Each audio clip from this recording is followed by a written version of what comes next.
sea, and the Egyptians pursued your fathers with chariots and horsemen to the Red Sea. And when they cried to the Lord, he put darkness between you and the Egyptians, and made the sea come upon them and cover them. And your eyes saw what I did in Egypt. And you lived in the wilderness a long time. Then I brought you to the land of the Amorites, who lived on the other side of the Jordan. They fought with you, and I gave them into your hand, and you took possession of their land, and I destroyed them before you. Then Balak the son of Zippor, king of Moab, arose and fought against Israel. And he sent and invited Balaam the son of Beor to curse you. But I would not listen to Balaam. Indeed, he blessed you. So I delivered you out of his hand. And you went over the Jordan and came to Jericho. And the leaders of Jericho fought against you, and also the Amorites, the Perizzites, the Canaanites, the Hittites, the Girgashites, the Hivites, and the Jebusites. And I gave them into your hand. And I sent the hornet before you, which drove them out before you, the 2 kings of the Amorites. It was not by your sword or by your bow. I gave you a land on which you had not labored, and cities that you had not built, and you dwell in them. You eat the fruit of vineyards and olive orchards that you did not plant. Now therefore fear the Lord and serve him in sincerity and in faithfulness. Put away the gods that your fathers served beyond the river and in Egypt, and serve the Lord. And if it is evil in your eyes to serve the Lord, choose this day whom you will serve, whether the gods your fathers served in the region beyond the river, or the gods of the Amorites in whose land you dwell. But as for me and my house, we will serve the Lord. Then the people answered, Far be it from us that we should forsake the Lord to serve other gods. For it is the Lord our God who brought us and our fathers up from the land of Egypt, out of the house of slavery, and who did those great signs in our sight, and preserved us in all the way that we went, and among all the peoples through whom we passed. And the Lord drove out before us all the peoples, the Amorites who lived in the land. Therefore we also will serve the Lord, for he is our God. But Joshua said to the people, You are not able to serve the Lord, for he is a holy God. He is a jealous God. He will not forgive your transgressions or your sins. If you forsake the Lord and serve foreign gods, then he will turn and do you harm and consume you after having done you good. And the people said to Joshua, No, but we will serve the Lord. Then Joshua said to the people, You are witnesses against yourselves that you have chosen the Lord to serve him. And they said, We are witnesses. He said, Then put away the foreign gods that are among you, and incline your heart to the Lord, the God of Israel. And the people said to Joshua, The Lord our God we will serve, and his voice we will obey. So Joshua made a covenant with the people that day, and put in place statutes and rules for them at Shechem. And Joshua wrote these words in the book of the law of God. And he took a large stone, and set it up there under the terebinth that was by the sanctuary of the Lord. And Joshua said to all the people, Behold, this stone shall be a witness against us, for it has heard all the words of the Lord that he spoke to us. Therefore it shall be a witness against you, lest you deal falsely with your God. So Joshua sent the people away, every man to his inheritance. After these things Joshua the son of Nun, the servant of the Lord, died, being 110 years old. And they buried him in his own inheritance at Timnath-Serah, which is in the hill country of Ephraim, north of the mountain of Gaash. Israel served the Lord all the days of Joshua, and all the days of the elders who outlived Joshua, and had known all the work that the Lord did for Israel. As for the bones of Joseph, which the people of Israel brought up from Egypt, they buried them at Shechem, in the piece of land that Jacob bought from the sons of Hamor, the father of Shechem, for 100 pieces of money. It became an inheritance of the descendants of Joseph. And Eleazar the son of Aaron died, and they buried him at Gibeah, the town of Phinehas his son, which had been given him in the hill country of Ephraim. Judges, chapter 1. After the death of Joshua, the people of Israel inquired of the Lord, Who shall go up first for us against the Canaanites to fight against them, The Lord said, Judah shall go up. Behold, I have given the land into his hand. And Judah said to Simeon his brother, Come up with me into the territory allotted to me, that we may fight against the Canaanites. And I likewise will go with you into the territory allotted to you. So Simeon went with him. Then Judah went up, and the Lord gave the Canaanites and the Perizzites into their hand, and they defeated 10,000 of them at Bezek. They found Adoni-Bezek at Bezek, and fought against him, and defeated the Canaanites and the Perizzites. Adoni-Bezek fled, but they pursued him, and caught him, and cut off his thumbs and his big toes. And Adoni-Bezek said, 70 kings with their thumbs and their big toes cut off used to pick up scraps under my table. As I have done, so God has repaid me. And they brought him to Jerusalem, and he died there. And the men of Judah fought against Jerusalem, and captured it, and struck it with the edge of the sword, and set the city on fire. And afterward the men of Judah went down to fight against the Canaanites who lived in the hill country, in the Negeb, and in the lowland. And Judah went against the Canaanites who lived in Hebron. Now the name of Hebron was formerly Kiriath Arba. And they defeated Sheshai, and Ahiman, and Talmai.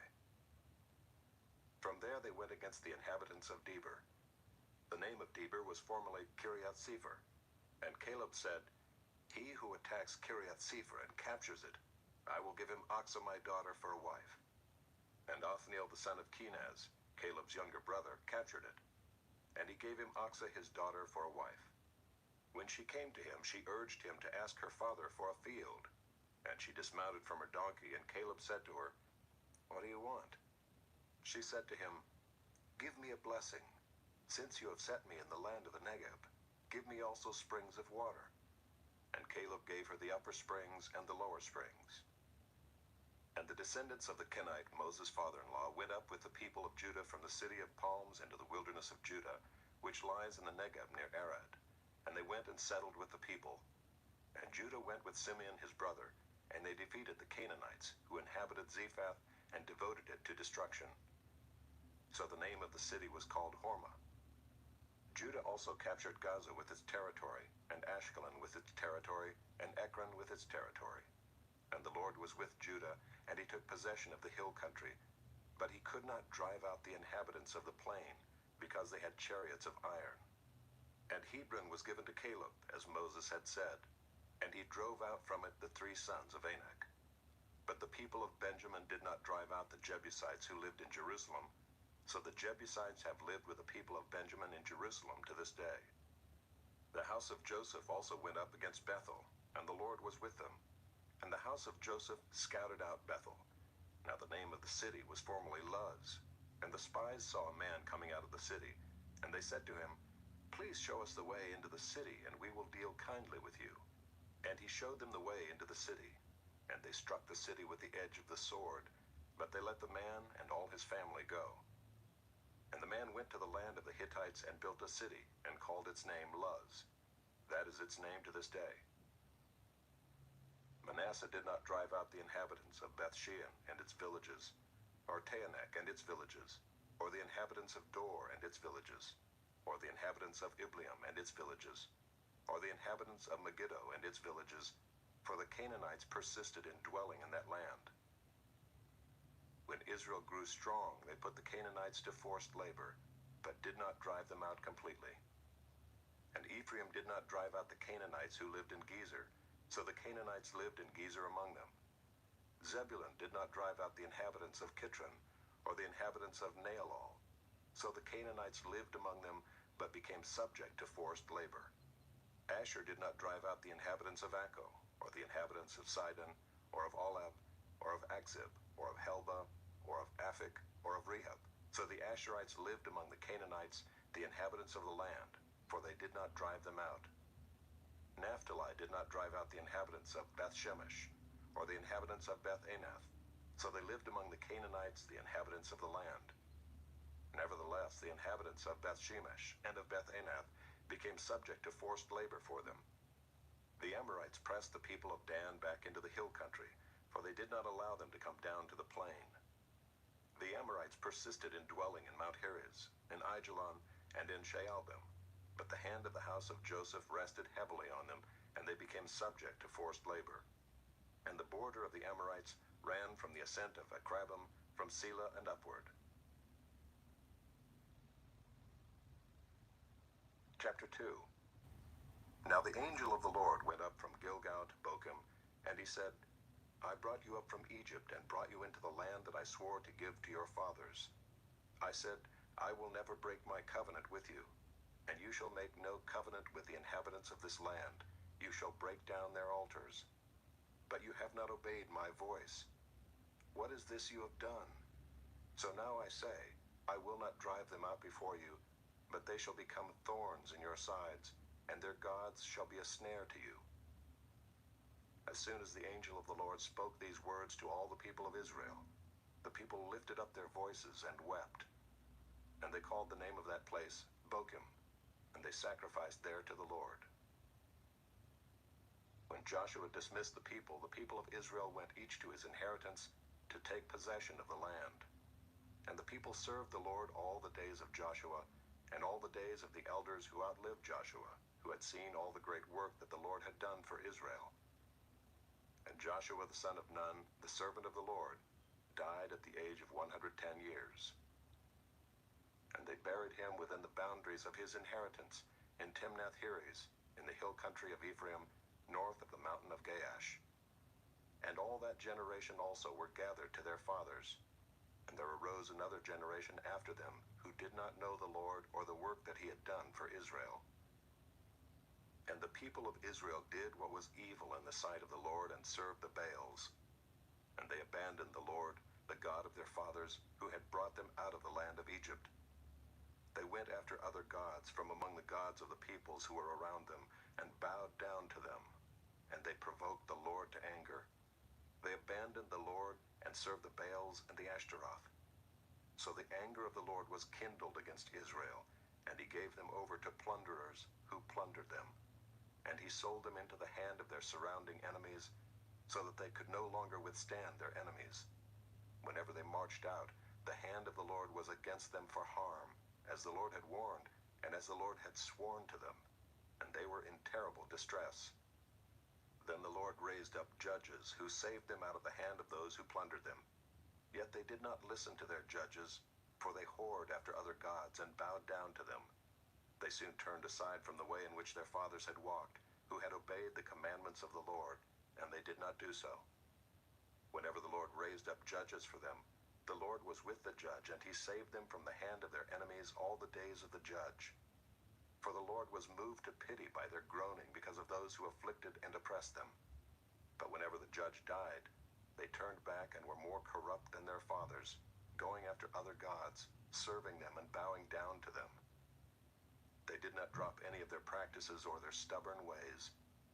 So the anger of the Lord was kindled against Israel, and he said, Because this people have transgressed my covenant that I commanded their fathers, and have not obeyed my voice, I will no longer drive out before them any of the nations that Joshua left when he died, in order to test Israel by them, whether they will take care to walk in the way of the Lord as their fathers did, or not. So the Lord left those nations, not driving them out quickly, and he did not give them into the hand of Joshua.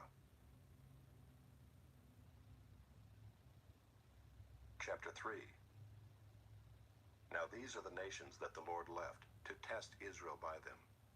That is, all in Israel who had not experienced all the wars in Canaan.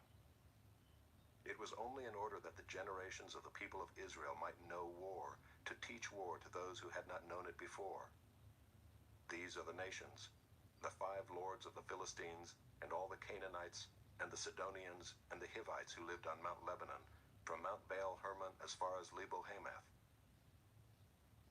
They were for the testing of Israel, to know whether Israel would obey the commandments of the Lord, which he commanded their fathers by the hand of Moses.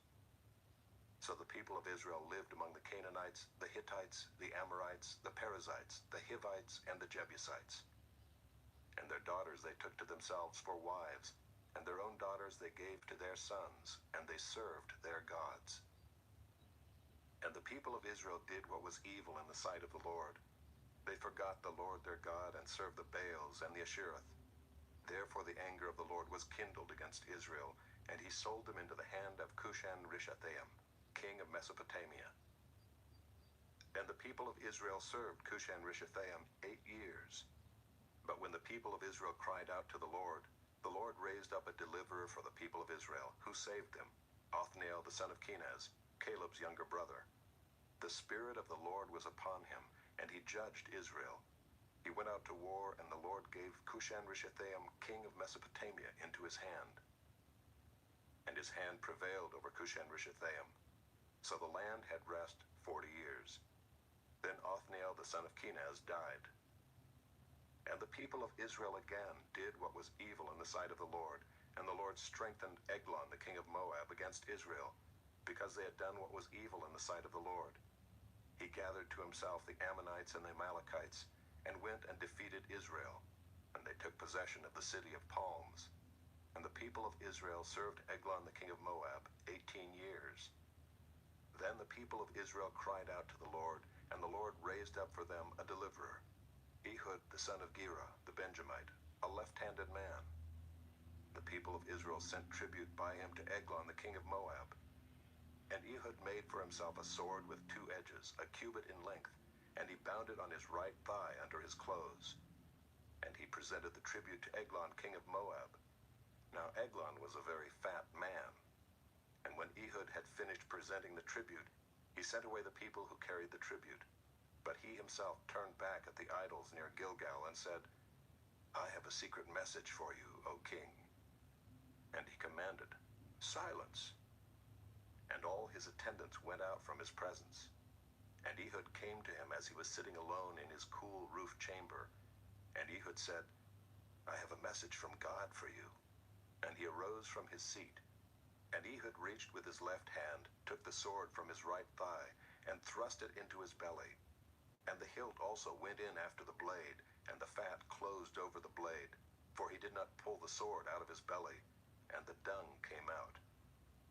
Then Ehud went out into the porch and closed the doors of the roof chamber behind him, and locked them.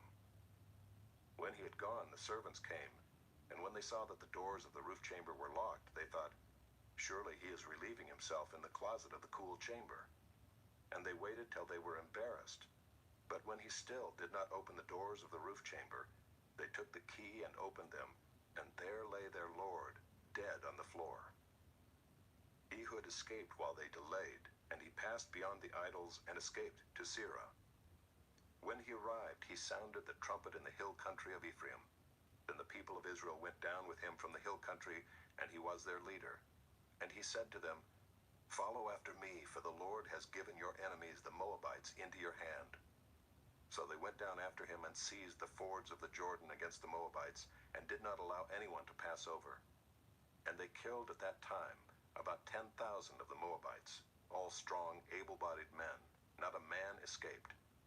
So Moab was subdued that day under the hand of Israel, and the land had rest for 80 years. After him was Shamgar the son of Anath, who killed 600 of the Philistines with an ox goad, and he also saved Israel.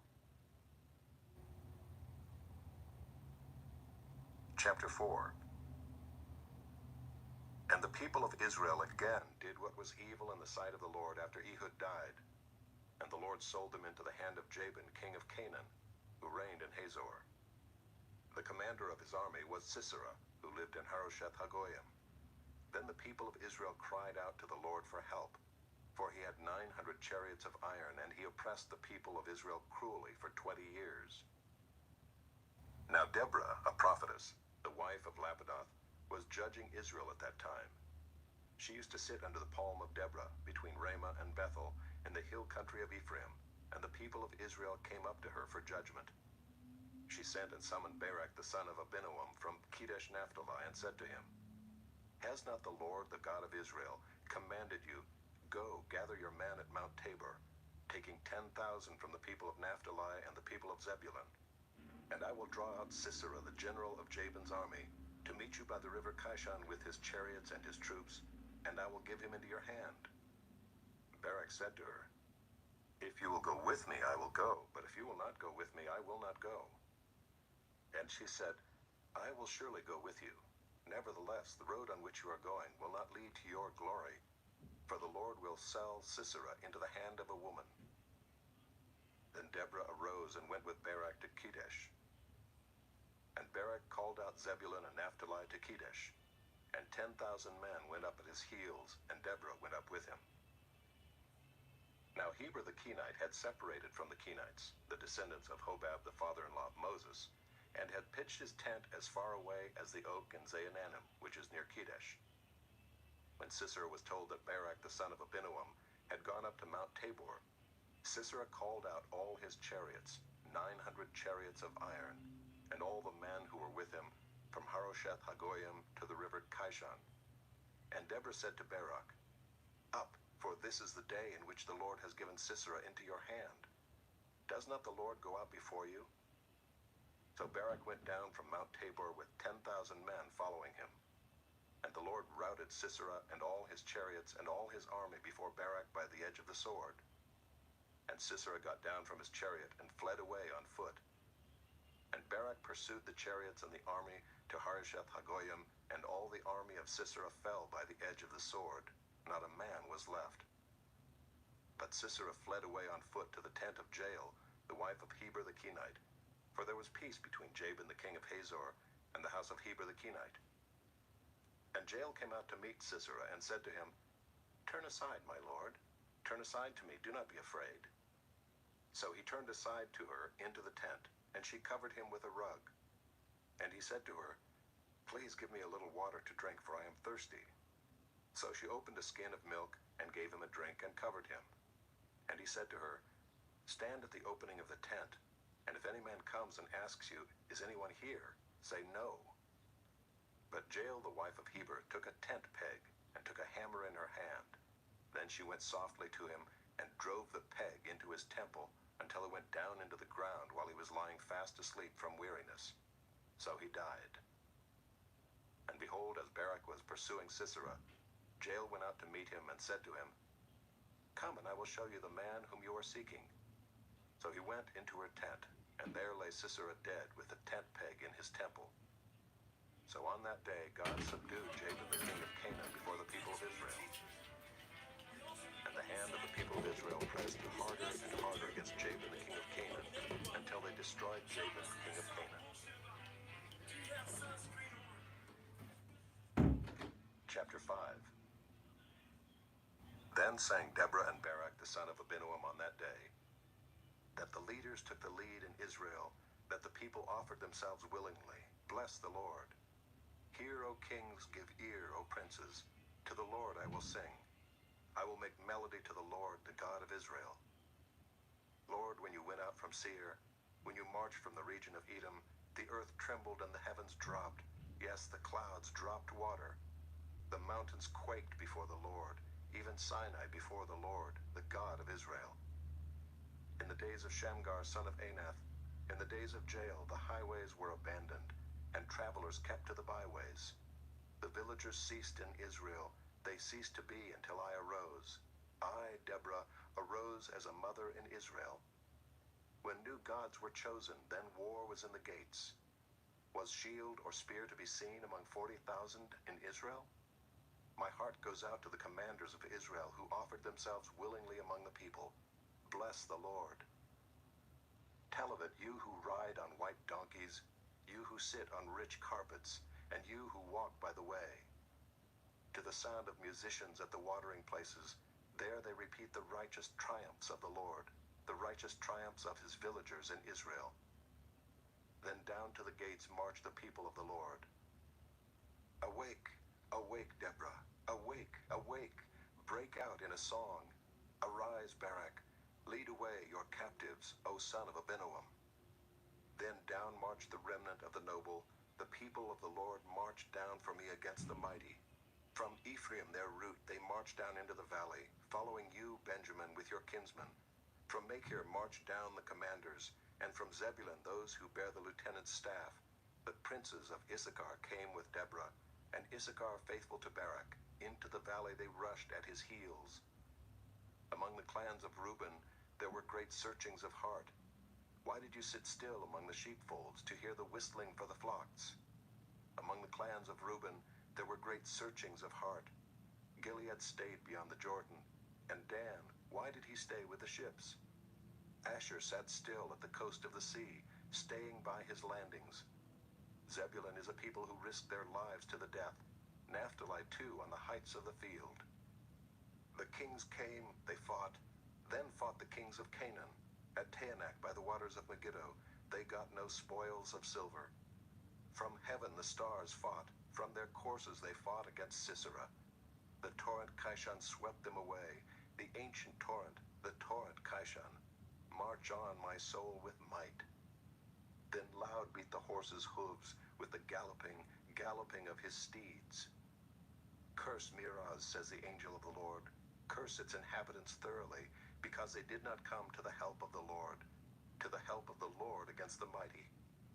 Most blessed of women be Jael, the wife of Heber the Kenite, of tent-dwelling women most blessed. He asked for water, and she gave him milk. She brought him curds in a noble's bowl. She sent her hand to the tent peg, and her right hand to the workman's mallet.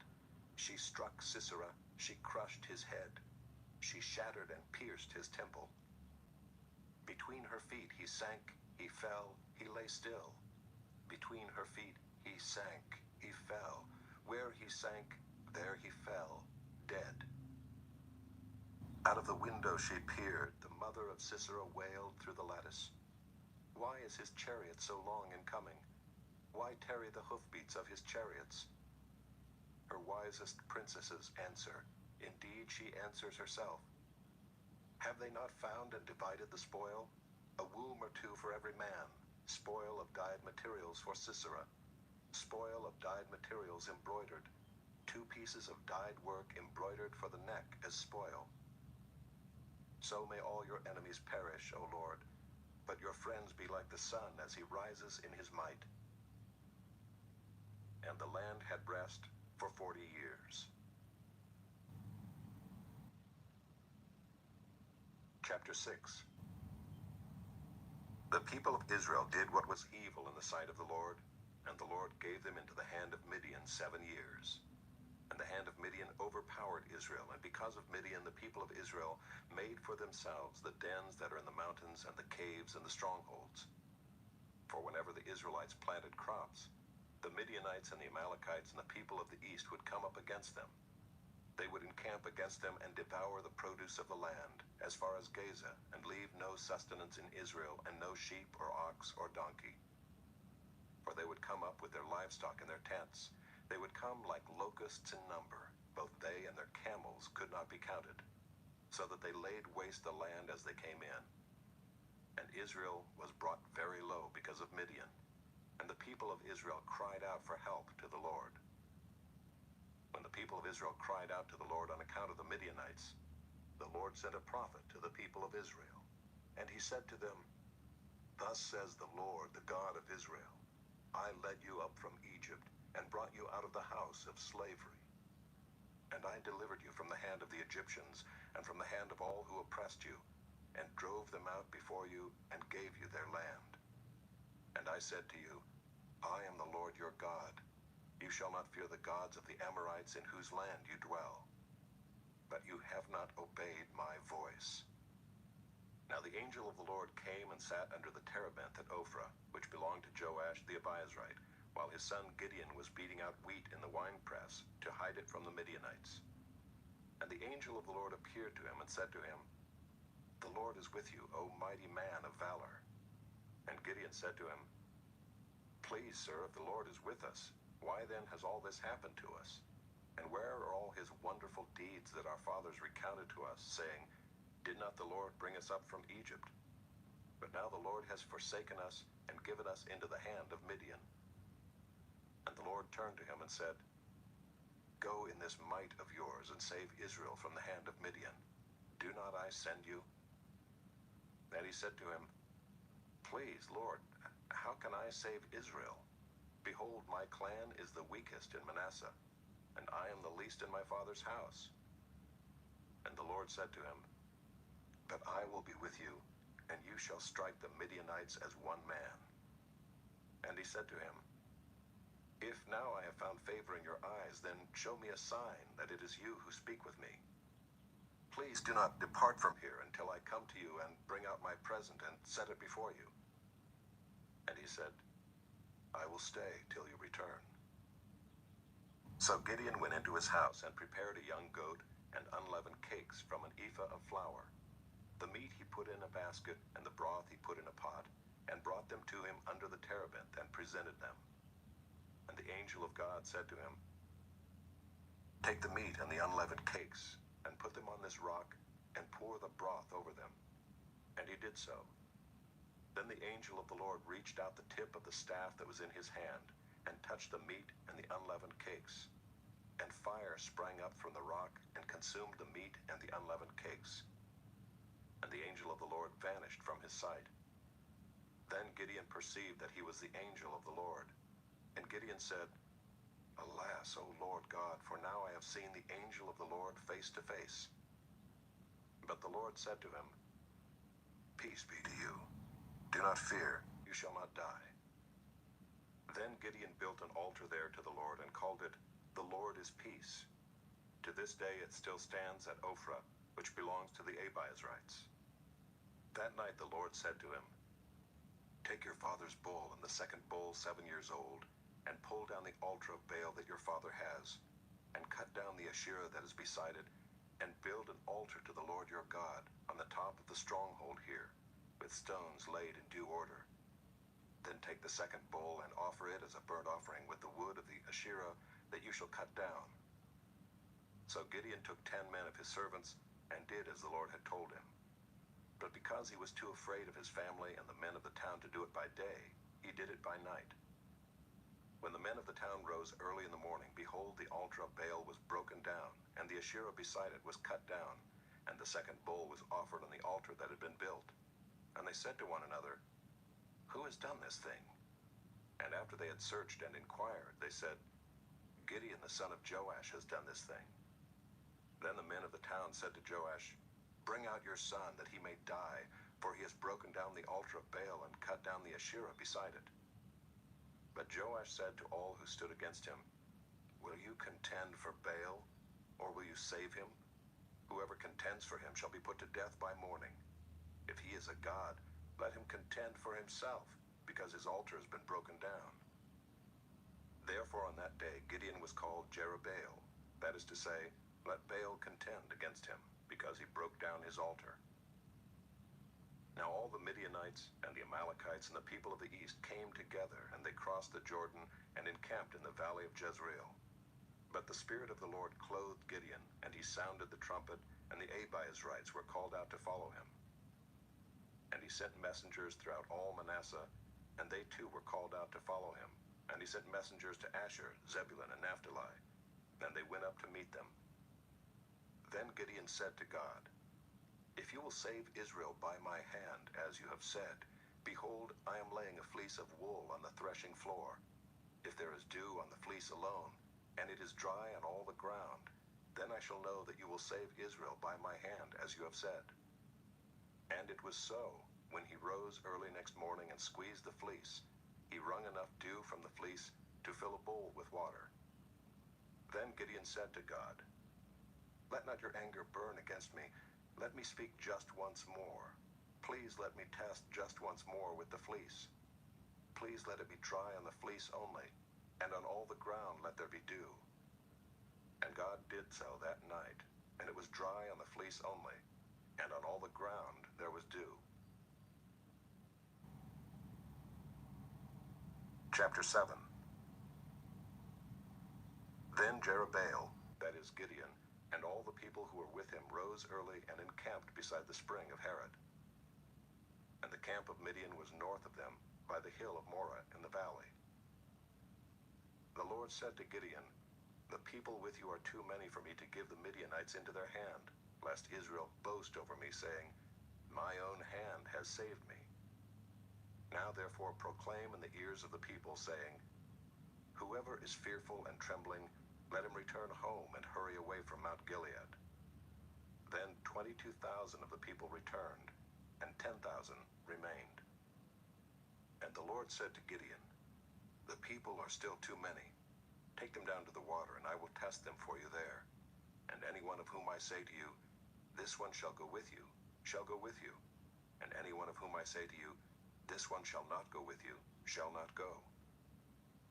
So he brought the people down to the water, and the Lord said to Gideon, "Everyone who laps the water with his tongue as a dog laps, you shall set by himself. Likewise everyone who kneels down to drink."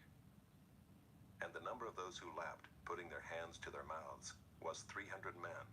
But all the rest of the people knelt down to drink water. And the Lord said to Gideon, "With the 300 men who lapped, I will save you and give the Midianites into your hand. And let all the others go, every man to his home." So the people took provisions in their hands and their trumpets. And he sent all the rest of Israel, every man to his tent, but retained the 300 men. And the camp of Midian was below him in the valley. That same night the Lord said to him, "Arise, go down against the camp, for I have given it into your hand. But if you are afraid to go down to the camp with Purah your servant. And you shall hear what they say, and afterward your hands shall be strengthened to go down against the camp." Then he went down with Purah his servant to the outposts of the armed men who were in the camp. And the Midianites and the Amalekites and all the people of the east lay along the valley like locusts in abundance, and their camels were without number, as the sand that is on the seashore in abundance. When Gideon came, behold, a man was telling a dream to his comrade. And he said, "Behold, I dreamed a dream, and behold, a cake of barley bread tumbled into the camp of Midian, and came to the tent, and struck it, so that it fell, and turned it upside down, so that the tent lay flat." And his comrade answered, "This is no other than the sword of Gideon, the son of Joash, a man of Israel. God has given into his hand Midian and all the camp."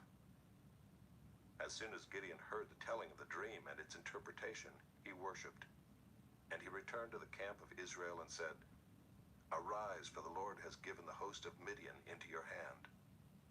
And he divided the 300 men into 3 companies, and put trumpets into the hands of all of them, and empty jars with torches inside the jars. And he said to them, "Look at me, and do likewise. When I come to the outskirts of the camp, do as I do.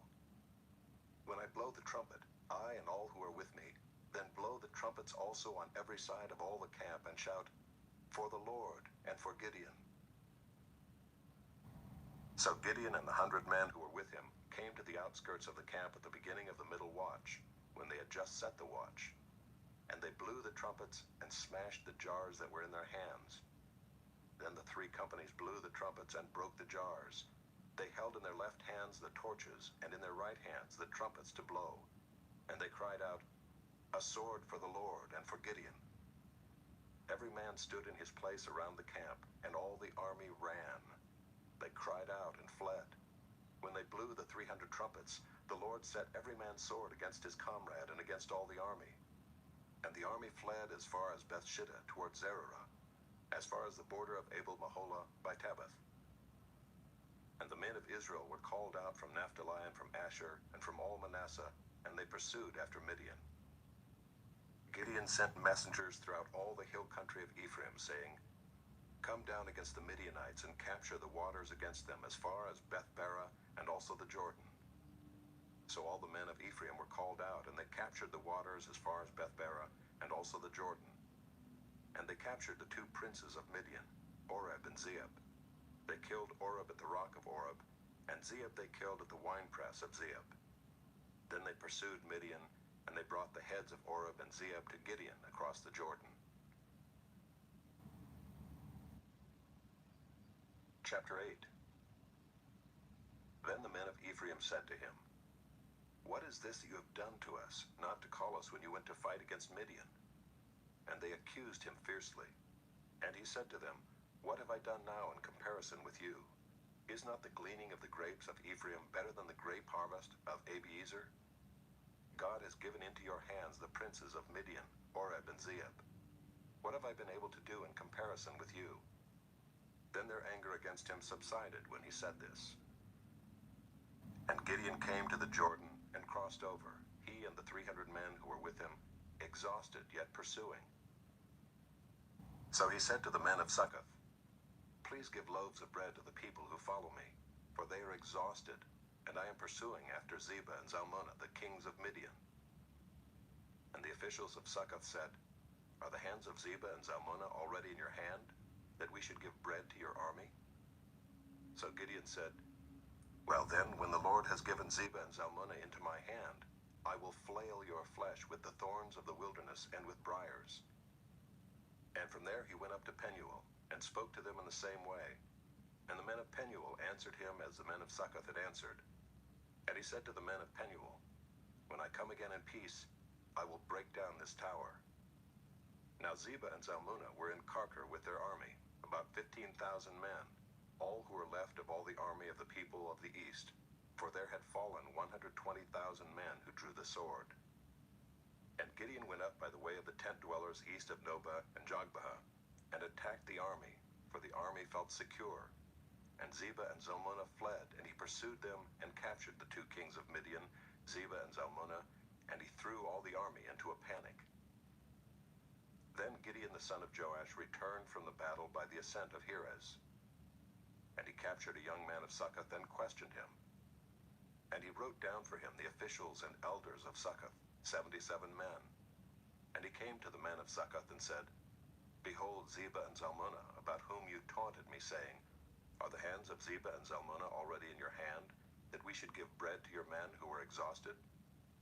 And he took the elders of the city, and he took thorns of the wilderness and briars, and with them taught the men of Succoth a lesson.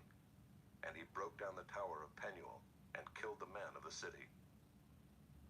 Then he said to Zebah and Zalmunna, "Where are the men whom you killed at Tabor?"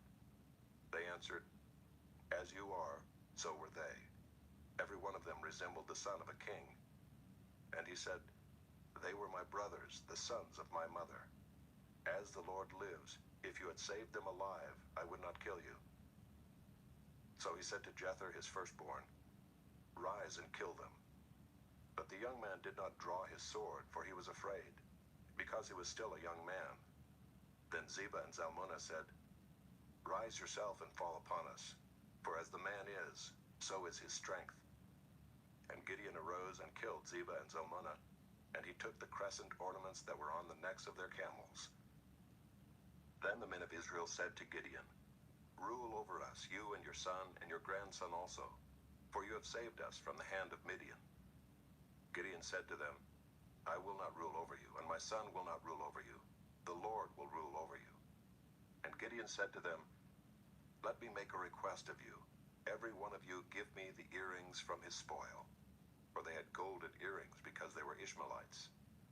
And they answered, "We will willingly give them." And they spread a cloak, and every man threw in it the earrings of his spoil. And the weight of the golden earrings that he requested was 1,700 shekels of gold, besides the crescent ornaments and the pendants and the purple garments worn by the kings of Midian, and besides the collars that were around the necks of their camels. And Gideon made an ephod of it, and put it in his city in Ophrah. And all Israel whored after it there, and it became a snare to Gideon and to his family. So Midian was subdued before the people of Israel, and they raised their heads no more. And the land had rest 40 years in the days of Gideon.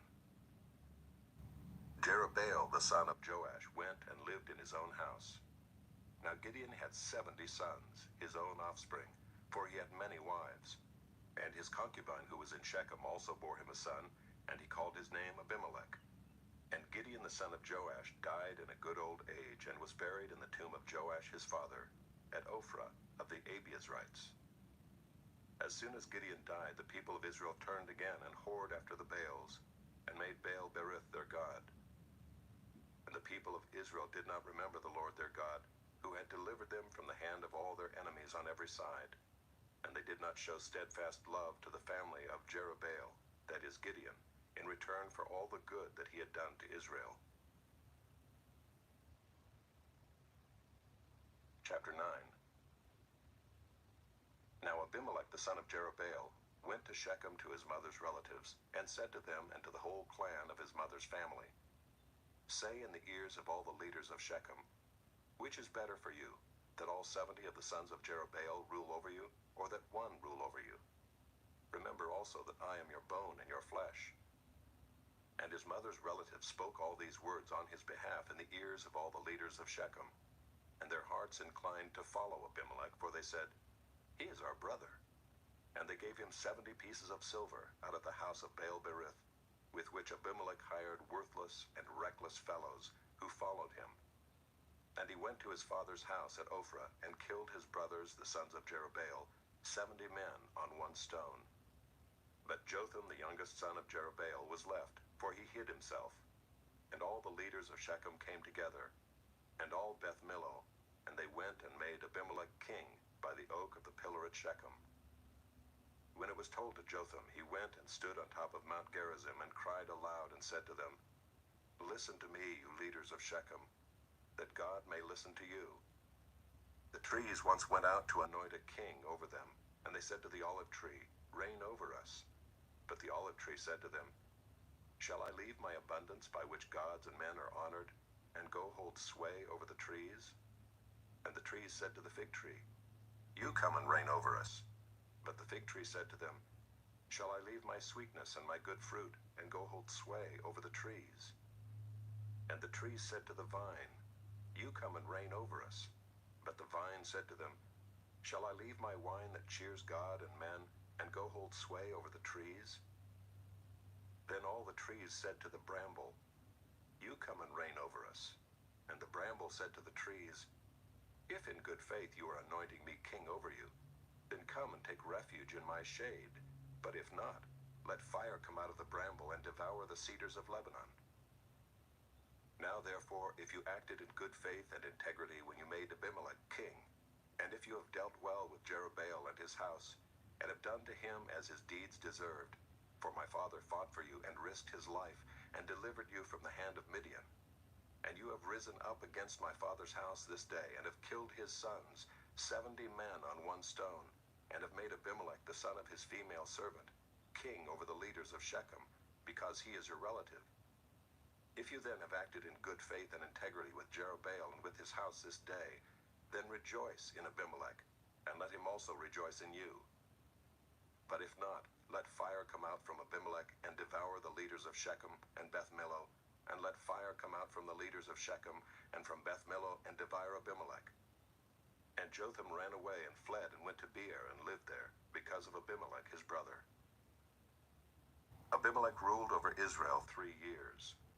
And God sent an evil spirit between Abimelech and the leaders of Shechem, and the leaders of Shechem dealt treacherously with Abimelech, that the violence done to the 70 sons of Jerubbaal might come, and their blood be laid on Abimelech their brother, who killed them, and on the men of Shechem, who strengthened his hands to kill his brothers. And the leaders of Shechem put men in ambush against him on the mountaintops, and they robbed all who passed by them along that way. And it was told to Abimelech. And Gaal the son of Ebed moved into Shechem with his relatives, and the leaders of Shechem put confidence in him. And they went out into the field and gathered the grapes from their vineyards, and trod them, and held a festival. And they went into the house of their God, and ate and drank, and reviled Abimelech. And Gaal the son of Ebed said, "Who is Abimelech, and who are we of Shechem, that we should serve him? Is he not the son of Jerubbaal? And is not Zebul his officer? Serve the men of Hamor the father of Shechem, but why should we serve him? Would that this people were under my hand, then I would remove Abimelech. I would say to Abimelech, increase your army and come out." When Zebul the ruler of the city heard the words of Gaal the son of Ebed, his anger was kindled. And he sent messengers to Abimelech secretly, saying, "Behold, Gaal the son of Ebed and his relatives have come to Shechem, and they are stirring up the city against you. Now therefore go by night, you and the people who are with you, and set an ambush in the field. Then in the morning, as soon as the sun is up, rise early and rush upon the city. And when he and the people who are with him come out against you, you may do to them as your hand finds to do." So Abimelech and all the men who were with him rose up by night and set an ambush against Shechem in 4 companies. And Gaal the son of Ebed went out and stood in the entrance of the gate of the city, and Abimelech and the people who were with him rose from the ambush. And when Gaal saw the people, he said to Zebul, "Look, people are coming down from the mountaintops." And Zebul said to him, "You mistake the shadow of the mountains for men." Gaal spoke again and said, "Look, people are coming down from the center of the land, and one company is coming from the direction of the diviner's oak." Then Zebul said to him, Where is your mouth now, you who said, 'Who is Abimelech, that we should serve him?' Are not these the people whom you despised? Go out now and fight with them." And Gaal went out at the head of the leaders of Shechem and fought with Abimelech. And Abimelech chased him, and he fled before him. And many fell wounded up to the entrance of the gate. And Abimelech lived at Arumah, and Zebul drove out Gaal and his relatives, so that they could not dwell at Shechem. On the following day the people went out into the field, and Abimelech was told. He took his people and divided them into 3 companies, and set an ambush in the fields. And he looked and saw the people coming out of the city. So he rose against them and killed them. Abimelech and the company that was with him rushed forward and stood at the entrance of the gate of the city, while the 2 companies rushed upon all who were in the field and killed them. And Abimelech fought against the city all that day. He captured the city and killed the people who were in it, and he razed the city and sowed it with salt. When all the leaders of the Tower of Shechem heard of it, they entered the stronghold of the house of Elbereth. Abimelech was told that all the leaders of the Tower of Shechem were gathered together. And Abimelech went up to Mount Zalmon, he and all the people who were with him. And Abimelech took an axe in his hand, and cut down a bundle of brushwood, and took it up and laid it on his shoulder. And he said to the men who were with him, "What you have seen me do, hurry and do as I have done." So every one of the people cut down his bundle, and following Abimelech put it against the stronghold, and they set the stronghold on fire over them, so that all the people of the Tower of Shechem also died, about 1,000 men and women. Then Abimelech went to Thebez and encamped against Thebez and captured it. But there was a strong tower within the city, and all the men and women and all the leaders of the city fled to it and shut themselves in, and they went up to the roof of the tower.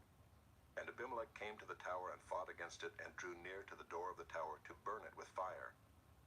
And a certain woman threw an upper millstone on Abimelech's head, and crushed his skull. Then he called quickly to the young man, his armor-bearer, and said to him, "Draw your sword and kill me, lest they say of me, 'A woman killed him.'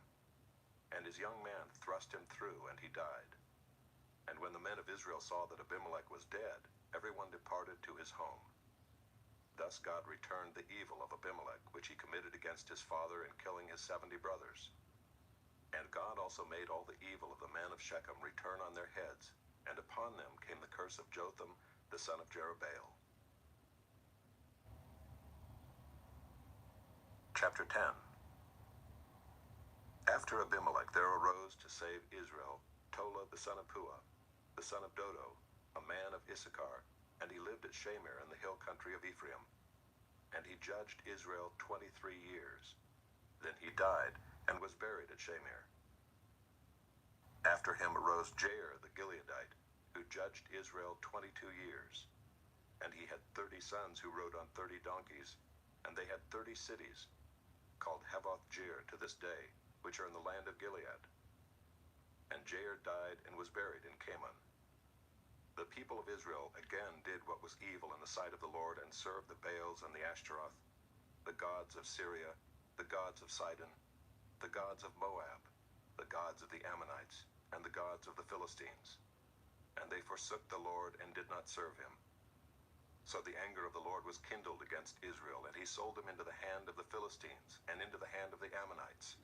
And they crushed and oppressed the people of Israel that year. For 18 years they oppressed all the people of Israel, who were beyond the Jordan in the land of the Amorites, which is in Gilead. And the Ammonites crossed the Jordan to fight also against Judah, and against Benjamin, and against the house of Ephraim, so that Israel was severely distressed. And the people of Israel cried out to the Lord, saying, "We have sinned against you, because we have forsaken our God, and have served the Baals." And the Lord said to the people of Israel, "Did I not save you from the Egyptians, and from the Amorites, from the Ammonites, and from the Philistines?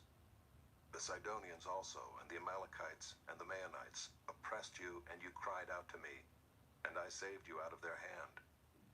Yet you have forsaken me and served other gods. Therefore I will save you no more. Go and cry out to the gods whom you have chosen. Let them save you in the time of your distress." And the people of Israel said to the Lord, "We have sinned. Do to us whatever seems good to you." Only please deliver us this day." So they put away the foreign gods from among them and served the Lord, and he became impatient over the misery of Israel. Then the Ammonites were called to arms, and they encamped in Gilead. And the people of Israel came together, and they encamped at Mizpah. And the people, the leaders of Gilead, said one to another, "Who is the man who will begin to fight against the Ammonites? He shall be head over all the inhabitants of Gilead." Chapter 11. Now Jephthah the Gileadite was a mighty warrior, but he was the son of a prostitute. Gilead was the father of Jephthah. And Gilead's wife also bore him sons. And when his wife's sons grew up, they drove Jephthah out and said to him, "You shall not have an inheritance in our father's house, for you are the son of another woman." Then Jephthah fled from his brothers and lived in the land of Tob, and worthless fellows collected around Jephthah and went out with him. After a time the Ammonites made war against Israel, and when the Ammonites made war against Israel, the elders of Gilead went to bring Jephthah from the land of Tob.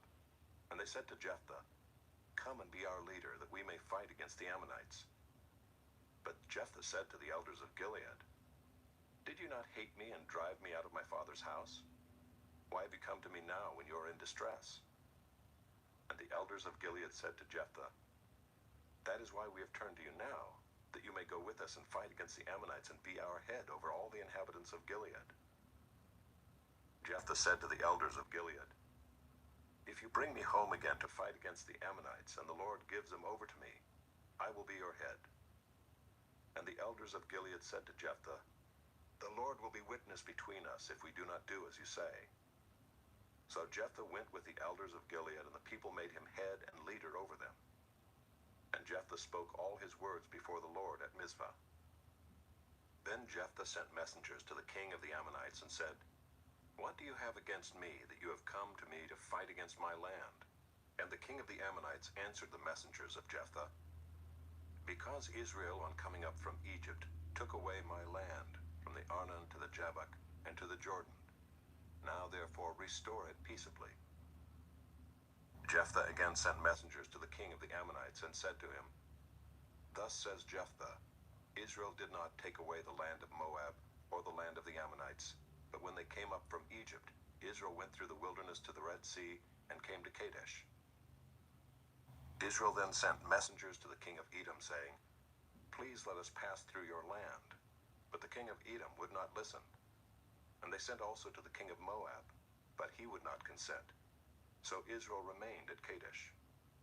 Then they journeyed through the wilderness and went around the land of Edom and the land of Moab, and arrived on the east side of the land of Moab, and camped on the other side of the Arnon. But they did not enter the territory of Moab, for the Arnon was the boundary of Moab. Israel then sent messengers to Sihon, king of the Amorites, king of Heshbon. And Israel said to him, "Please let us pass through your land to our country." But Sihon did not trust Israel to pass through his territory.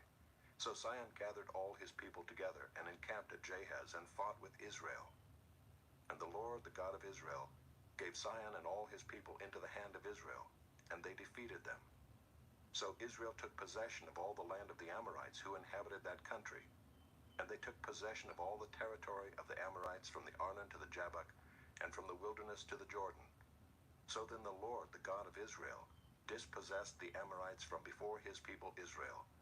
And are you to take possession of them? Will you not possess what Chemosh your God gives you to possess? And all that the Lord our God has dispossessed before us, we will possess. Now are you any better than Balak the son of Zippor, king of Moab? Did he ever contend against Israel, or did he ever go to war with them? While Israel lived in Heshbon and its villages, and in Aroer and its villages, and in all the cities that are on the banks of the Arnon 300 years, why did you not deliver them within that time? I therefore have not sinned against you, and you do me wrong by making war on me. The Lord, the judge, decide this day between the people of Israel and the people of Ammon." But the king of the Ammonites did not listen to the words of Jephthah that he sent to him. Then the Spirit of the Lord was upon Jephthah, and he passed through Gilead and Manasseh, and passed on to Mizpah of Gilead, And from Mizpah of Gilead he passed on to the Ammonites. And Jephthah made a vow to the Lord and said, If you will give the Ammonites into my hand, then whatever comes out from the doors of my house to meet me when I return in peace from the Ammonites shall be the Lord's, and I will offer it up for a burnt offering. So Jephthah crossed over to the Ammonites to fight against them, and the Lord gave them into his hand. And he struck them from Aroer to the neighborhood of Minnith, 20 cities, and as far as Abel-keramim, with a great blow. So the Ammonites were subdued before the people of Israel. Then Jephthah came to his home at Mizpah, and behold, his daughter came out to meet him with tambourines and with dances. She was his only child. Besides her, he had neither son nor daughter. And as soon as he saw her, he tore his clothes and said, Alas, my daughter, you have brought me very low, and you have become the cause of great trouble to me. For I have opened my mouth to the Lord, and I cannot take back my vow. And she said to him, My father, you have opened your mouth to the Lord. Do to me according to what has gone out of your mouth, now that the Lord has avenged you on your enemies, on the Ammonites. So she said to her father, Let this thing be done for me. Leave me alone 2 months, that I may go up and down in the mountains and weep for my virginity, I and my companions. So he said, Go. Then he sent her away for 2 months, and she departed, she and her companions, and wept for her virginity on the mountains. And at the end of 2 months, she returned to her father, who did with her according to his vow that he had made. She had never known a man, and it became a custom in Israel that the daughters of Israel went year by year to lament the daughter of Jephthah the Gileadite 4 days in the year. Chapter 12. The men of Ephraim were called to arms, and they crossed to Zaphon and said to Jephthah, Why did you cross over to fight against the Ammonites, and did not call us to go with you? We will burn your house over you with fire. And Jephthah said to them, I and my people had a great dispute with the Ammonites, and when I called you, you did not save me from their hand. And when I saw that you would not save me, I took my life in my hand and crossed over against the Ammonites. And the Lord gave them into my hand. Why then have you come up to me this day to fight against me? Then Jephthah gathered all the men of Gilead and fought with Ephraim. And the men of Gilead struck Ephraim, because they said, You are fugitives of Ephraim, you Gileadites, in the midst of Ephraim and Manasseh. And the Gileadites captured the fords of the Jordan against the Ephraimites. And when any of the fugitives of Ephraim said, Let me go over, the men of Gilead said to him, Are you an Ephraimite? When he said no, they said to him, Then say Shibboleth. And he said, Sibboleth, for he could not pronounce it right. Then they seized him and slaughtered him at the fords of the Jordan. At that time 42,000 of the Ephraimites fell. Jephthah judged Israel 6 years. Then Jephthah the Gileadite died and was buried in his city in Gilead. After him Ibzan of Bethlehem judged Israel. He had 30 sons and 30 daughters he gave in marriage outside his clan, and 30 daughters he brought in from outside for his sons. And he judged Israel 7 years. Then Ibzan died and was buried at Bethlehem. After him Elon the Zebulunite judged Israel, and he judged Israel 10 years. Then Elon the Zebulunite died and was buried at Aijalon in the land of Zebulun. After him Abdon the son of Hillel the Pirathonite judged Israel. He had 40 sons and 30 grandsons, who rode on 70 donkeys, and he judged Israel 8 years. Then Abdon the son of Hillel the Pirathonite died and was buried at Pirathon, in the land of Ephraim, in the hill country of the Amalekites.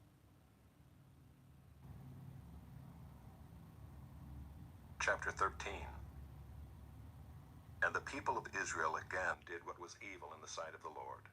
So the Lord gave them into the hand of the Philistines for 40 years. There was a certain man of Zorah, of the tribe of the Danites, whose name was Manoah. And his wife was barren and had no children.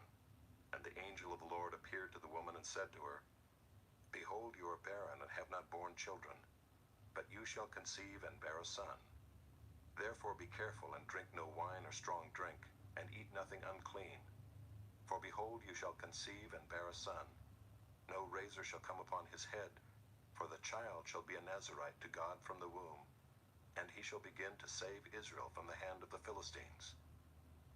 Then the woman came and told her husband, "A man of God came to me, and his appearance was like the appearance of the angel of God, very awesome. I did not ask him where he was from, and he did not tell me his name. But he said to me, 'Behold, you shall conceive and bear a son. So then drink no wine or strong drink, and eat nothing unclean, for the child shall be a Nazarite to God from the womb to the day of his death.' Then Manoah prayed to the Lord and said, 'O Lord, please let the man of God whom you sent come again to us and teach us what we are to do with the child who will be born.'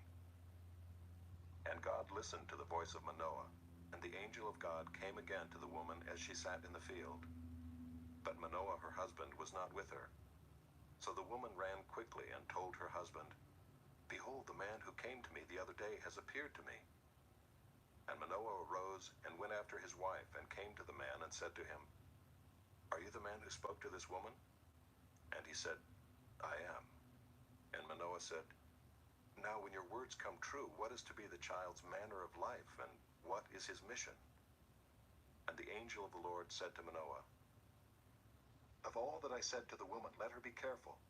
She may not eat of anything that comes from the vine, neither let her drink wine or strong drink, or eat any unclean thing. All that I commanded her, let her observe.' Manoah said to the angel of the Lord, 'Please let us detain you and prepare a young goat for you.' And the angel of the Lord said to Manoah, 'If you detain me, I will not eat of your food.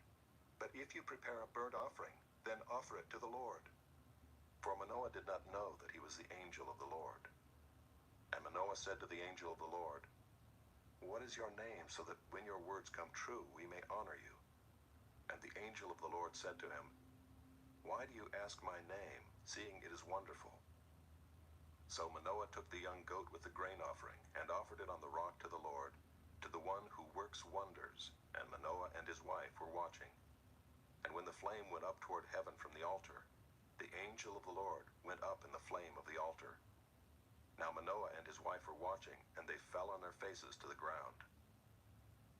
The angel of the Lord appeared no more to Manoah and to his wife. Then Manoah knew that he was the angel of the Lord. And Manoah said to his wife, 'We shall surely die, for we have seen God.' But his wife said to him, 'If the Lord had meant to kill us, he would not have accepted a burnt offering and a grain offering at our hands, or shown us all these things, or now announced to us such things as these.' And the woman bore a son, and called his name Samson. And the young man grew, and the Lord blessed him. And the Spirit of the Lord began to stir him in Mahaneh-dan, between Zorah and Eshtaol. Chapter 14. Samson went down to Timnah, and at Timnah he saw one of the daughters of the Philistines. Then he came up and told his father and mother, 'I saw one of the daughters of the Philistines at Timnah. Now get her for me as my wife.'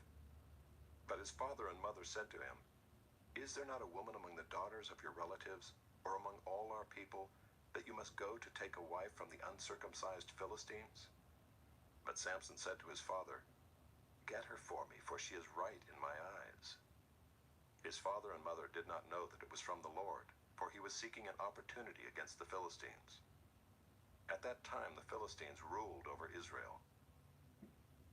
Then Samson went down with his father and mother to Timnah, and they came to the vineyards of Timnah. And behold, a young lion came toward him, roaring. Then the Spirit of the Lord rushed upon him, and although he had nothing in his hand, he tore the lion in pieces as one tears a young goat. But he did not tell his father or his mother what he had done.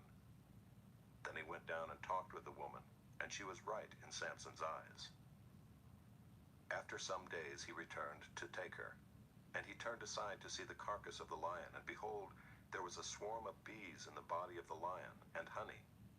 He scraped it out into his hands and went on, eating as he went.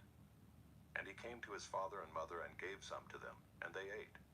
But he did not tell them that he had scraped the honey from the carcass of the lion. His father went down to the woman, and Samson prepared a feast there, for so the young men used to do. As soon as the people saw him, they brought 30 companions to be with him, And Samson said to them, "Let me now put a riddle to you. If you can tell me what it is within the 7 days of the feast and find it out, then I will give you 30 linen garments and 30 changes of clothes. But if you cannot tell me what it is, then you shall give me 30 linen garments and 30 changes of clothes." And they said to him, "Put your riddle that we may hear it." And he said to them, "Out of the eater came something to eat. Out of the strong came something sweet. And in 3 days they could not solve the riddle. On the 4th day they said to Samson's wife, "Entice your husband to tell us what the riddle is, lest we burn you and your father's house with fire. Have you invited us here to impoverish us?" And Samson's wife wept over him and said, "You only hate me, you do not love me. You have put a riddle to my people, and you have not told me what it is." And he said to her, "Behold, I have not told my father nor my mother, and shall I tell you?" She wept before him the 7 days that their feast lasted, and on the 7th day he told her, because she pressed him hard. Then she told the riddle to her people. And the men of the city said to him on the 7th day, before the sun went down, "What is sweeter than honey? What is stronger than a lion?" And he said to them, "If you had not plowed with my heifer, you would not have found out my riddle." And the Spirit of the Lord rushed upon him, and he went down to Ashkelon, and struck down 30 men of the town, and took their spoil, and gave the garments to those who had told the riddle. In hot anger he went back to his father's house. And Samson's wife was given to his companion, who had been his best man. Chapter 15. After some days at the time of wheat harvest, Samson went to visit his wife with a young goat. And he said, "I will go into my wife in the chamber." But her father would not allow him to go in. And her father said, "I really thought that you utterly hated her, so I gave her to your companion. Is not her younger sister more beautiful than she? Please take her instead." And Samson said to them, "This time I shall be innocent in regard to the Philistines when I do them harm." So Samson went and caught 300 foxes and took torches. And he turned them tail to tail, and put a torch between each pair of tails. And when he had set fire to the torches, he let the foxes go into the standing grain of the Philistines, and set fire to the stacked grain and the standing grain, as well as the olive orchards. Then the Philistines said, "Who has done this?" And they said, "Samson, the son-in-law of the Timnite, because he has taken his wife and given her to his companion." And the Philistines came up and burned her and her father with fire. And Samson said to them, "If this is what you do, I swear I will be avenged on you, and after that I will quit." And he struck them hip and thigh with a great blow, and he went down and stayed in the cleft of the rock of Edom. Then the Philistines came up and encamped in Judah and made a raid on Lehi. And the men of Judah said, "Why have you come up against us?" They said, "We have come up to bind Samson, to do to him as he did to us." Then 3,000 men of Judah went down to the cleft of the rock of Edom and said to Samson, "Do you not know that the Philistines are rulers over us? What then is this that you have done to us?" And he said to them, "As they did to me, so have I done to them." And they said to him, "We have come down to bind you, that we may give you into the hands of the Philistines." And Samson said to them, "Swear to me that you will not attack me yourselves." They said to him, "No, we will only bind you and give you into their hands. We will surely not kill you." So they bound him with 2 new ropes and brought him up from the rock. When he came to Lehi, the Philistines came shouting to meet him. Then the Spirit of the Lord rushed upon him, and the ropes that were on his arms became as flax that has caught fire, and his bonds melted off his hands. And he found a fresh jawbone of a donkey, and put out his hand and took it, and with it he struck 1,000 men. And Samson said, "With the jawbone of a donkey, heaps upon heaps. With the jawbone of a donkey have I struck down 1,000 men." As soon as he had finished speaking, he threw away the jawbone out of his hand. And that place was called Ramath Lehi. And he was very thirsty, and he called upon the Lord and said, You have granted this great salvation by the hand of your servant. And shall I now die of thirst and fall into the hands of the uncircumcised? And God split open the hollow place that is at Lehi, and water came out from it. And when he drank, his spirit returned, and he revived. Therefore the name of it was called En-Hakkore. It is at Lehi to this day. And he judged Israel in the days of the Philistines 20 years. Chapter 16. Samson went to Gaza, and there he saw a prostitute, and he went into her. The Gazites were told, Samson has come here. And they surrounded the place and set an ambush for him all night at the gate of the city. They kept quiet all night, saying, Let us wait till the light of the morning, then we will kill him. But Samson lay till midnight, and at midnight he arose and took hold of the doors of the gate of the city and the two posts, and pulled them up, bar and all, and put them on his shoulders and carried them to the top of the hill that is in front of Hebron. After this he loved a woman in the valley of Sorek, whose name was Delilah. And the lords of the Philistines came up to her and said to her, Seduce him and see where his great strength lies, and by what means we may overpower him, that we may bind him to humble him. And we will each give you 1,100 pieces of silver. So Delilah said to Samson, Please tell me where your great strength lies, and how you might be bound, that one could subdue you. Samson said to her, If they bind me with 7 fresh bowstrings that have not been dried, then I shall become weak and be like any other man. Then the lords of the Philistines brought up to her 7 fresh bowstrings that had not been dried, and she bound him with them. Now she had men lying in ambush in an inner chamber, and she said to him, The Philistines are upon you, Samson. But he snapped the bowstrings as a thread of flax snaps when it touches the fire. So the secret of his strength was not known. Then Delilah said to Samson, Behold, you have mocked me and told me lies.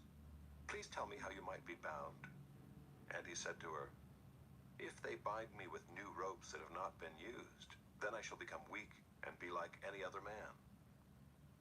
So Delilah took new ropes and bound him with them and said to him, The Philistines are upon you, Samson. And the men lying in ambush were in an inner chamber, but he snapped the ropes off his arms like a thread. Then Delilah said to Samson, Until now you have mocked me and told me lies. Tell me how you might be bound. And he said to her, If you weave the 7 locks of my head with the web and fasten it tight with a pin, then I shall become weak and be like any other man. So while he slept, Delilah took the 7 locks of his head and wove them into the web. And she made them tight with a pin and said to him, The Philistines are upon you, Samson.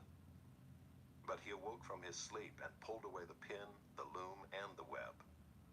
And she said to him, How can you say, I love you, when your heart is not with me? You have mocked me these 3 times, and you have not told me where your great strength lies. And when she pressed him hard with her words day after day and urged him, his soul was vexed to death. And he told her all his heart and said to her, A razor has never come upon my head, for I have been a Nazirite to God from my mother's womb. If my head is shaved, then my strength will leave me, and I shall become weak and be like any other man. When Delilah saw that he had told her all his heart, she sent and called the lords of the Philistines, saying, Come up again, for he has told me all his heart. Then the lords of the Philistines came up to her and brought the money in their hands. She made him sleep on her knees, and she called a man and had him shave off the 7 locks of his head. Then she began to torment him, and his strength left him. And she said, The Philistines are upon you, Samson. And he awoke from his sleep and said, I will go out as at other times and shake myself free. But he did not know that the Lord had left him. And the Philistines seized him and gouged out his eyes, and brought him down to Gaza and bound him with bronze shackles. And he ground at the mill in the prison. But the hair of his head began to grow again after it had been shaved. Now the lords of the Philistines gathered to offer a great sacrifice to Dagon their god, and to rejoice. And they said, Our God has given Samson our enemy into our hand. And when the people saw him, they praised their God. For they said, Our God has given our enemy into our hand, the ravager of our country, who has killed many of us. And when their hearts were merry, they said, Call Samson that he may entertain us. So they called Samson out of the prison, and he entertained them. They made him stand between the pillars. And Samson said to the young man who held him by the hand, Let me feel the pillars on which the house rests, that I may lean against them. Now the house was full of men and women. All the lords of the Philistines were there, and on the roof there were about 3,000 men and women who looked on while Samson entertained. Then Samson called to the Lord and said, O Lord God, please remember me and please strengthen me only this once, O God, that I may be avenged on the Philistines for my 2 eyes. And Samson grasped the 2 middle pillars on which the house rested, and he leaned his weight against them, his right hand on the one and his left hand on the other. And Samson said, Let me die with the Philistines. Then he bowed with all his strength, and the house fell upon the lords and upon all the people who were in it. So the dead whom he killed at his death were more than those whom he had killed during his life. Then his brothers and all his family came down and took him and brought him up and buried him between Zorah and Eshtaol in the tomb of Manoah his father. He had judged Israel 20 years. Chapter 17. There was a man of the hill country of Ephraim, whose name was Micah. And he said to his mother, The 1,100 pieces of silver that were taken from you, about which you uttered a curse and also spoke it in my ears, behold, the silver is with me. I took it. And his mother said, Blessed be my son by the Lord. And he restored the 1,100 pieces of silver to his mother.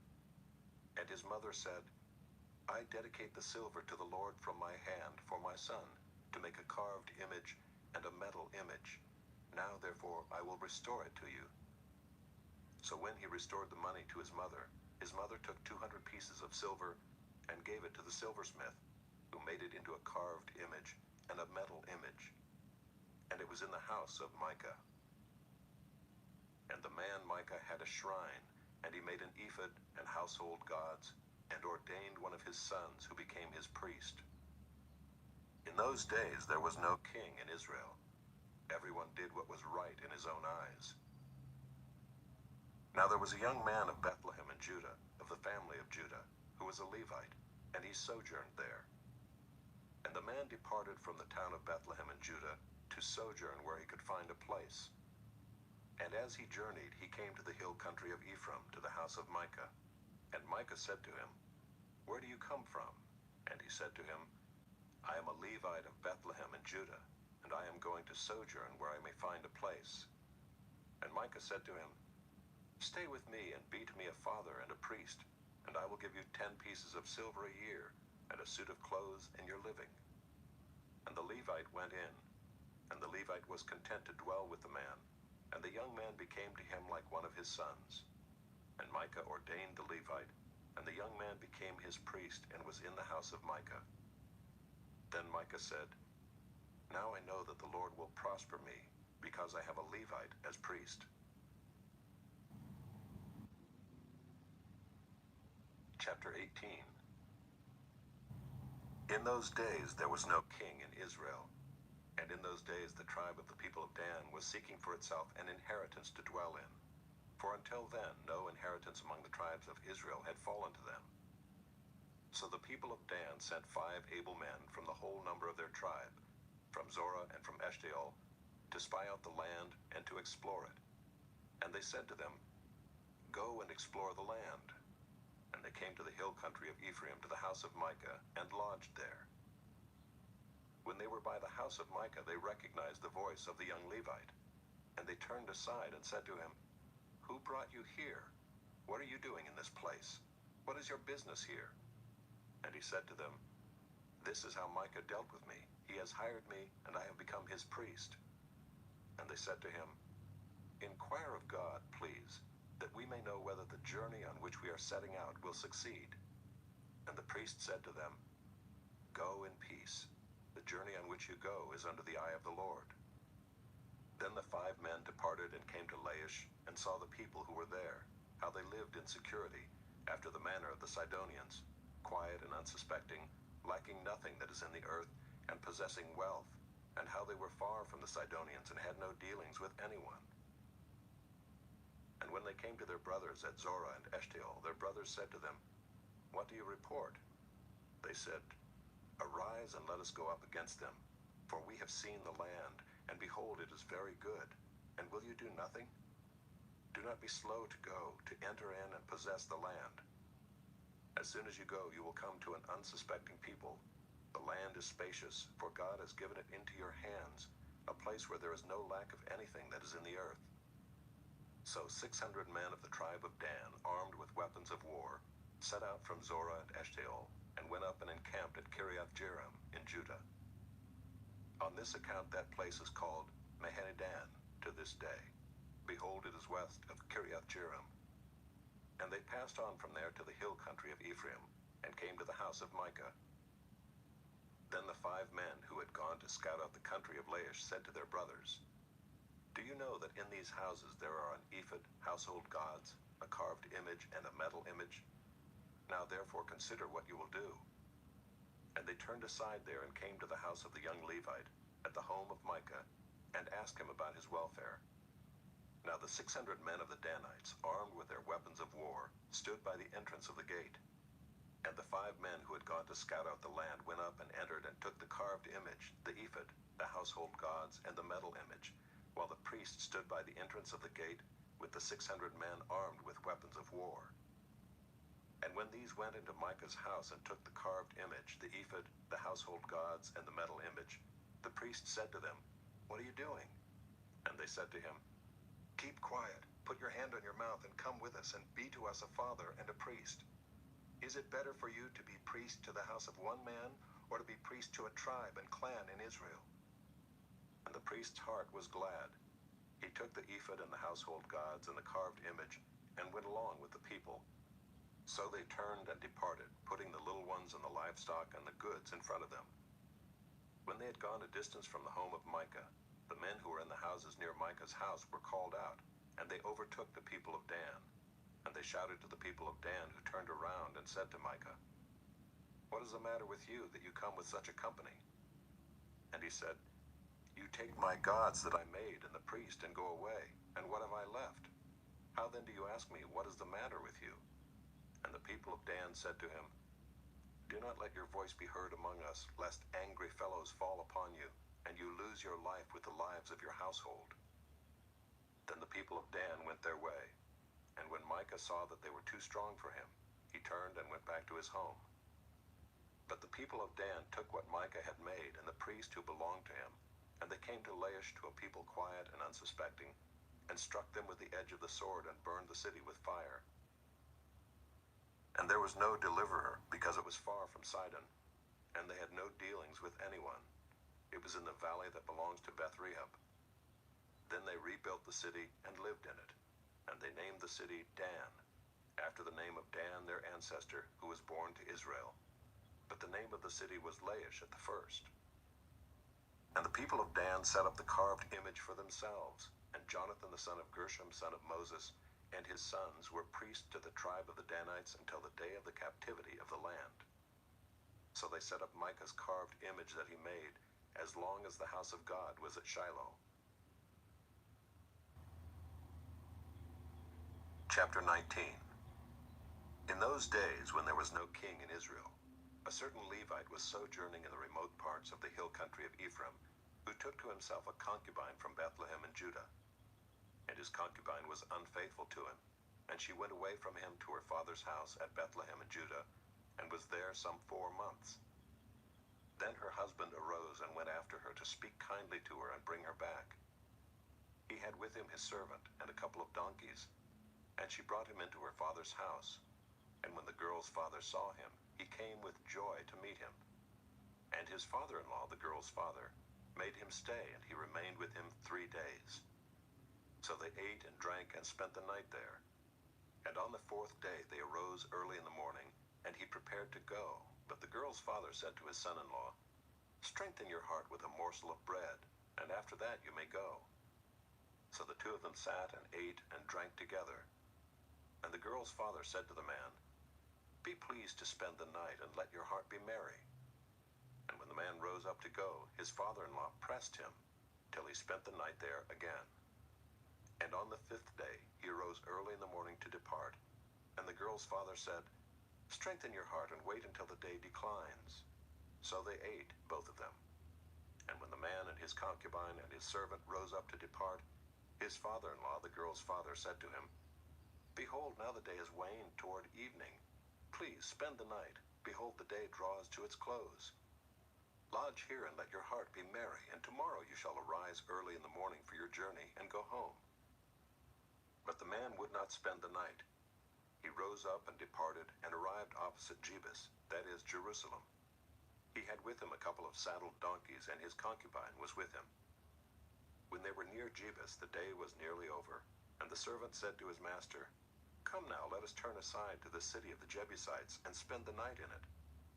And his master said to him, "We will not turn aside into the city of foreigners who do not belong to the people of Israel, but we will pass on to Gibeah." And he said to his young man, "Come and let us draw near to one of these places and spend the night at Gibeah or at Ramah." So they passed on and went their way. And the sun went down on them near Gibeah, which belongs to Benjamin. And they turned aside there to go in and spend the night at Gibeah.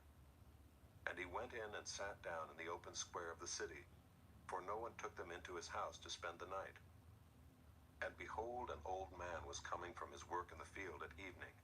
The man was from the hill country of Ephraim, and he was sojourning in Gibeah.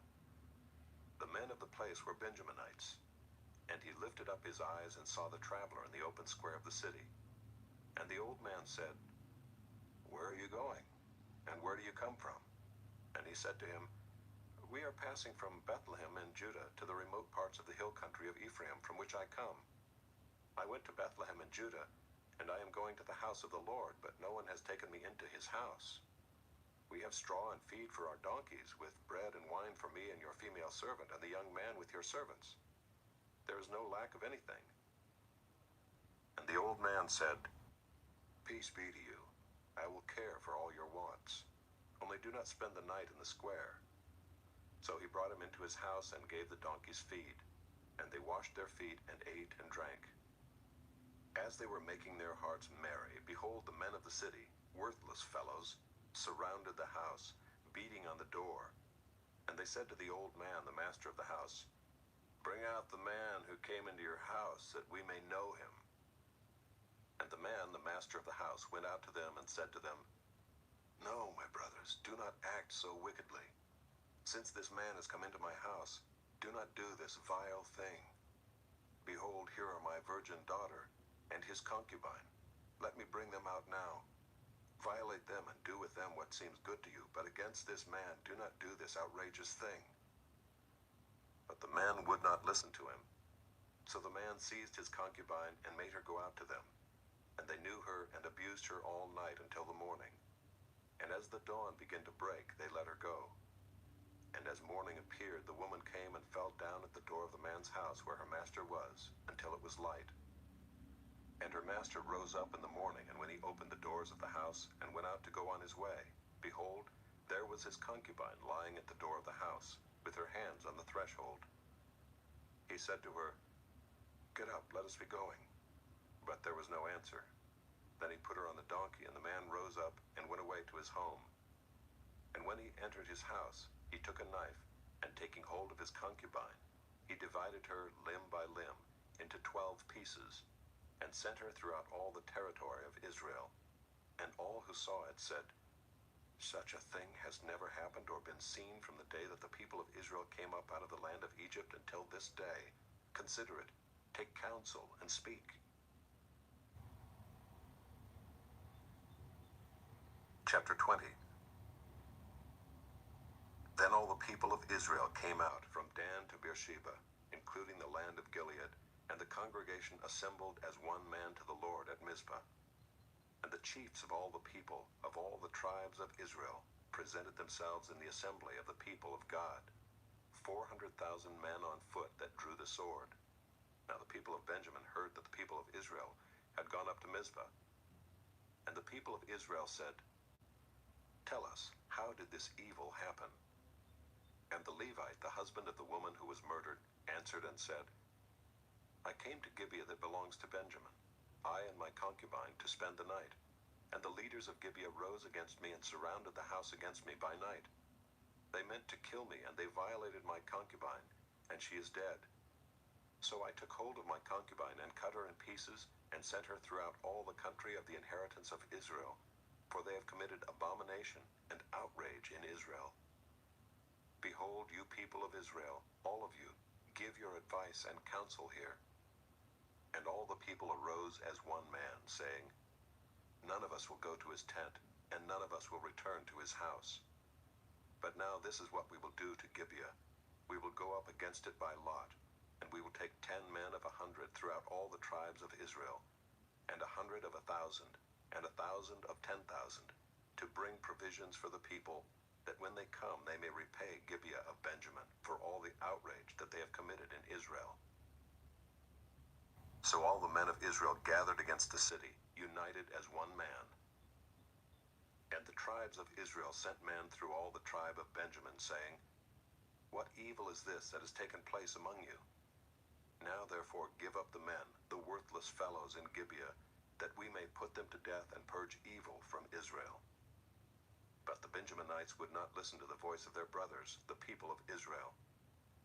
Then the people of Benjamin came together out of the cities to Gibeah to go out to battle against the people of Israel. And the people of Benjamin mustered out of their cities on that day 26,000 men who drew the sword, besides the inhabitants of Gibeah, who mustered 700 chosen men.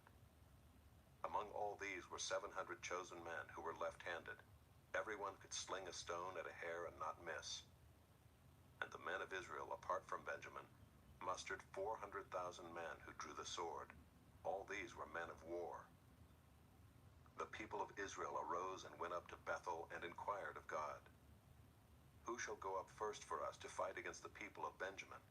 And the Lord said, "Judah shall go up first." Then the people of Israel rose in the morning and encamped against Gibeah. And the men of Israel went out to fight against Benjamin, and the men of Israel drew up the battle line against them at Gibeah. The people of Benjamin came out of Gibeah and destroyed on that day 22,000 men of the Israelites. But the people, the men of Israel, took courage and again formed the battle line in the same place where they had formed it on the first day.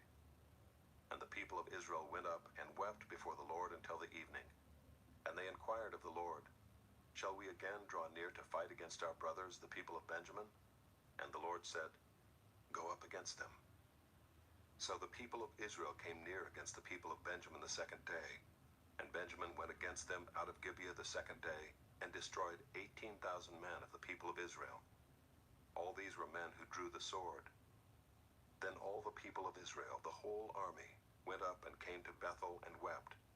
They sat there before the Lord and fasted that day until evening, and offered burnt offerings and peace offerings before the Lord. And the people of Israel inquired of the Lord, for the ark of the covenant of God was there in those days, and Phinehas the son of Eleazar, son of Aaron, ministered before it in those days, saying, "Shall we go out once more to battle against our brothers, the people of Benjamin, or shall we cease?" And the Lord said, "Go up, for tomorrow I will give them into your hand." So Israel set men in ambush around Gibeah, and the people of Israel went up against the people of Benjamin on the third day, and set themselves in array against Gibeah as at other times. And the people of Benjamin went out against the people and were drawn away from the city. And as at other times they began to strike and kill some of the people in the highways, one of which goes up to Bethel and the other to Gibeah, and in the open country about 30 men of Israel. And the people of Benjamin said, "They are routed before us, as at the first." But the people of Israel said, "Let us flee and draw them away from the city to the highways." And all the men of Israel rose up out of their place and set themselves in array at Baal Tamar. And the men of Israel who were in ambush rushed out of their place from Merageba. And there came against Gibeah 10,000 chosen men out of all Israel, and the battle was hard. But the Benjaminites did not know that disaster was close upon them. And the Lord defeated Benjamin before Israel, and the people of Israel destroyed 25,100 men of Benjamin that day. All these were men who drew the sword. So the people of Benjamin saw that they were defeated. The men of Israel gave ground to Benjamin because they trusted the men in ambush, whom they had set against Gibeah. Then the men in ambush hurried and rushed against Gibeah. The men in ambush moved out and struck all the city with the edge of the sword. Now the appointed signal between the men of Israel and the men in the main ambush was that when they made a great cloud of smoke rise up out of the city, the men of Israel should turn in battle. Now Benjamin had begun to strike and kill about 30 men of Israel. They said, "Surely they are defeated before us, as in the first battle." But when the signal began to rise out of the city in a column of smoke, the Benjaminites looked behind them, and behold, the whole of the city went up in smoke to heaven. Then the men of Israel turned, and the men of Benjamin were dismayed, for they saw that disaster was close upon them. Therefore they turned their backs before the men of Israel in the direction of the wilderness, but the battle overtook them. And those who came out of the cities were destroying them in their midst. Surrounding the Benjaminites, they pursued them and trod them down from Nohah as far as opposite Gibeah on the east. 18,000 men of Benjamin fell, all of them men of valor. And they turned and fled toward the wilderness to the rock of Rimmon. 5,000 men of them were cut down in the highways, and they were pursued hard to Gidom, and 2,000 men of them were struck down. So all who fell that day of Benjamin were 25,000 men who drew the sword, all of them men of valor. But 600 men turned and fled toward the wilderness to the rock of Rimmon, and remained at the rock of Rimmon 4 months. And the men of Israel turned back against the people of Benjamin, and struck them with the edge of the sword, the city, men and beasts, and all that they found. And all the towns that they found, they set on fire. Chapter 21. Now the men of Israel had sworn at Mizpah, "No one of us shall give his daughter in marriage to Benjamin." And the people came to Bethel, and sat there till evening before God, and they lifted up their voices and wept bitterly. And they said, "O Lord, the God of Israel, why has this happened in Israel, that today there should be one tribe lacking in Israel?" And the next day the people rose early and built there an altar and offered burnt offerings and peace offerings. And the people of Israel said, "Which of all the tribes of Israel did not come up in the assembly to the Lord?" For they had taken a great oath concerning him who did not come up to the Lord to Mizpah, saying, "He shall surely be put to death." And the people of Israel had compassion for Benjamin their brother, and said, "One tribe is cut off from Israel this day. What shall we do for wives for those who are left, since we have sworn by the Lord that we will not give them any of our daughters for wives?" And they said, "What one is there of the tribes of Israel that did not come up to the Lord to Mizpah?" And behold, no one had come to the camp from Jabesh Gilead to the assembly. For when the people were mustered, behold, not one of the inhabitants of Jabesh Gilead was there. So the congregation sent 12,000 of their bravest men there, and commanded them, "Go and strike the inhabitants of Jabesh Gilead with the edge of the sword, also the women and the little ones. This is what you shall do. Every male and every woman that has lain with a male you shall devote to destruction." And they found among the inhabitants of Jabesh Gilead 400 young virgins who had not known a man by lying with him, and they brought them to the camp at Shiloh, which is in the land of Canaan. Then the whole congregation sent word to the people of Benjamin who were at the rock of Rimmon, and proclaimed peace to them. And Benjamin returned at that time, and they gave them the women whom they had saved alive of the women of Jabesh Gilead, but they were not enough for them. And the people had compassion on Benjamin, because the Lord had made a breach in the tribes of Israel. Then the elders of the congregation said, "What shall we do for wives for those who are left, since the women are destroyed out of Benjamin?" And they said, "There must be an inheritance for the survivors of Benjamin, that a tribe not be blotted out from Israel. Yet we cannot give them wives from our daughters." For the people of Israel had sworn, Cursed be he who gives a wife to Benjamin. So they said, Behold, there is the yearly feast of the Lord at Shiloh, which is north of Bethel on the east of the highway that goes up from Bethel to Shechem, and south of Lebonah. And they commanded the people of Benjamin, saying, Go and lie in ambush in the vineyards and watch. If the daughters of Shiloh come out to dance in the dances, then come out of the vineyards and snatch each man his wife from the daughters of Shiloh, and go to the land of Benjamin. And when their fathers or their brothers come to complain to us, we will say to them, Grant them graciously to us, because we did not take for each man of them his wife in battle, neither did you give them to them, else you would now be guilty. And the people of Benjamin did so, and took their wives according to their number, from the dancers whom they carried off. Then they went and returned to their inheritance, and rebuilt the towns, and lived in them. And the people of Israel departed from there at that time, every man to his tribe and family, and they went out from there every man to his inheritance. In those days there was no king in Israel. Everyone did what was right in his own eyes. Ruth, chapter 1. In the days when the judges ruled, there was a famine in the land, and a man of Bethlehem in Judah went to sojourn in the country of Moab, he and his wife and his 2 sons.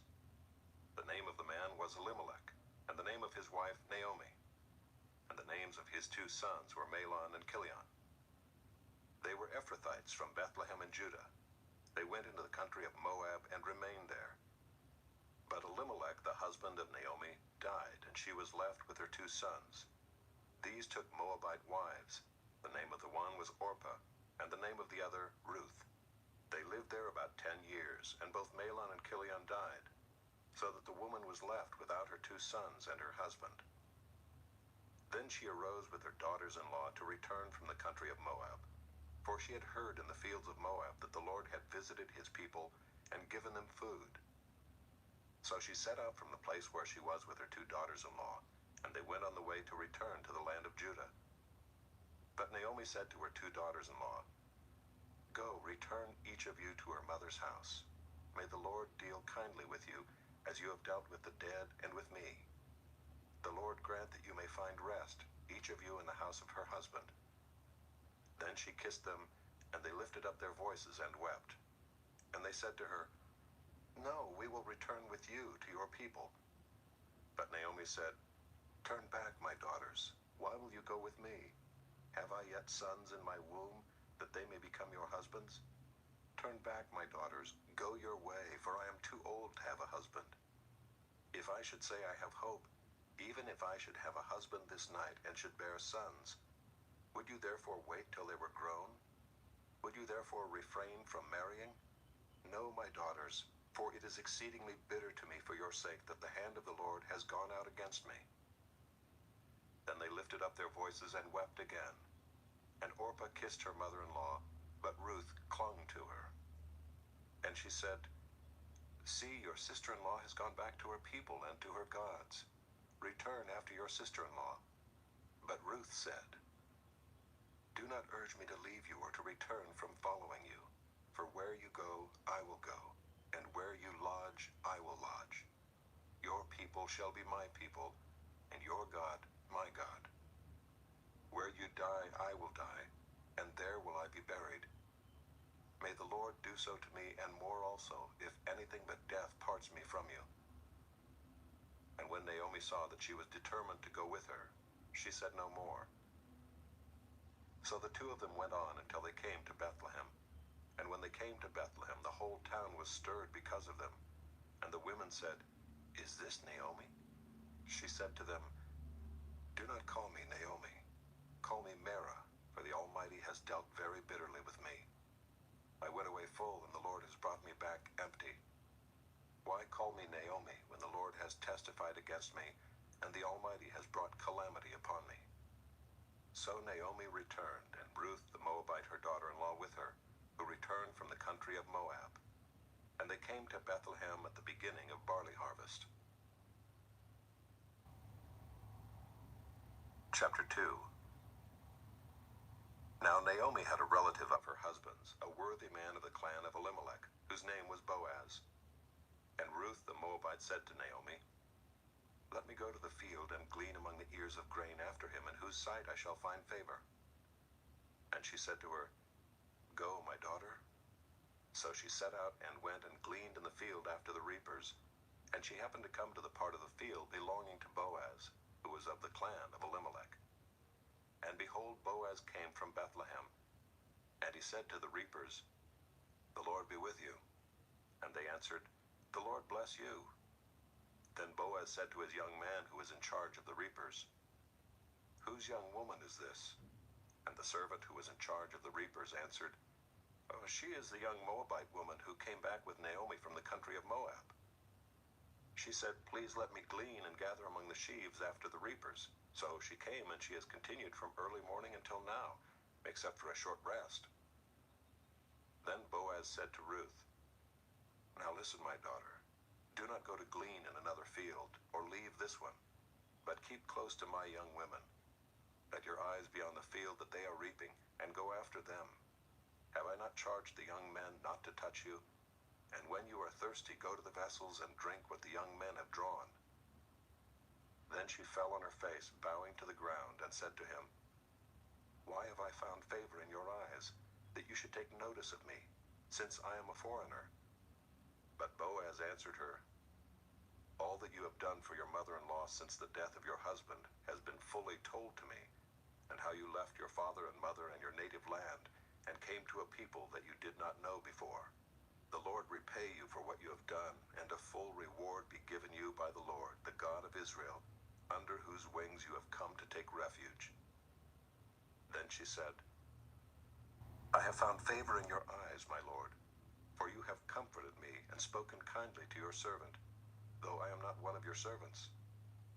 And at mealtime Boaz said to her, Come here and eat some bread and dip your morsel in the wine. So she sat beside the reapers, and he passed to her roasted grain. And she ate until she was satisfied, and she had some left over. When she rose to glean, Boaz instructed his young men, saying, Let her glean even among the sheaves, and do not reproach her. And also pull out some from the bundles for her, and leave it for her to glean, and do not rebuke her. So she gleaned in the field until evening. Then she beat out what she had gleaned, and it was about an ephah of barley. And she took it up and went into the city. Her mother-in-law saw what she had gleaned. She also brought out and gave her what food she had left over after being satisfied. And her mother-in-law said to her, Where did you glean today, and where have you worked? Blessed be the man who took notice of you. So she told her mother-in-law with whom she had worked, and said, The man's name with whom I work today is Boaz. And Naomi said to her daughter-in-law, May he be blessed by the Lord, whose kindness has not forsaken the living or the dead. Naomi also said to her, The man is a close relative of ours, one of our redeemers. And Ruth the Moabite said, Besides, he said to me, You shall keep close by my young men until they have finished all my harvest. And Naomi said to Ruth her daughter-in-law, It is good, my daughter, that you go out with his young women, lest in another field you be assaulted. So she kept close to the young women of Boaz, gleaning until the end of the barley and wheat harvests, and she lived with her mother-in-law. Chapter 3. Then Naomi, her mother-in-law, said to her, My daughter, should I not seek rest for you, that it may be well with you? Is not Boaz our relative with whose young women you were? See, he is winnowing barley tonight at the threshing floor. Wash, therefore, and anoint yourself, and put on your cloak and go down to the threshing floor. But do not make yourself known to the man until he has finished eating and drinking. But when he lies down, observe the place where he lies. Then go and uncover his feet and lie down, and he will tell you what to do. And she replied, All that you say I will do. So she went down to the threshing floor and did just as her mother-in-law had commanded her. And when Boaz had eaten and drunk, and his heart was merry, he went to lie down at the end of the heap of grain. Then she came softly and uncovered his feet and lay down. At midnight the man was startled and turned over, and behold, a woman lay at his feet. He said, Who are you? And she answered, I am Ruth, your servant. Spread your wings over your servant, for you are a redeemer." And he said, "May you be blessed by the Lord, my daughter. You have made this last kindness greater than the first, in that you have not gone after young men, whether poor or rich. And now, my daughter, do not fear. I will do for you all that you ask, for all my fellow townsmen know that you are a worthy woman. And now it is true that I am a redeemer, yet there is a redeemer nearer than I. Remain tonight, and in the morning, if he will redeem you, good, let him do it. But if he is not willing to redeem you, then as the Lord lives, I will redeem you. Lie down until the morning." So she lay at his feet until the morning, but arose before one could recognize another. And he said, "Let it not be known that the woman came to the threshing floor." And he said, "Bring the garment you are wearing and hold it out." So she held it, and he measured out 6 measures of barley and put it on her. Then she went into the city. And when she came to her mother-in-law, she said, "How did you fare, my daughter?" Then she told her all that the man had done for her, saying, "These 6 measures of barley he gave to me, for he said to me, 'You must not go back empty-handed to your mother-in-law.'" She replied, "Wait, my daughter, until you learn how the matter turns out. For the man will not rest, but will settle the matter today." Chapter 4. Now Boaz had gone up to the gate and sat down there, and behold, the Redeemer, of whom Boaz had spoken, came by. So Boaz said, "Turn aside, friend, sit down here." And he turned aside and sat down. And he took 10 men of the elders of the city and said, "Sit down here." So they sat down. Then he said to the Redeemer, "Naomi, who has come back from the country of Moab, is selling the parcel of land that belonged to our relative Elimelech. So I thought I would tell you of it and say, buy it in the presence of those sitting here and in the presence of the elders of my people. If you will redeem it, redeem it.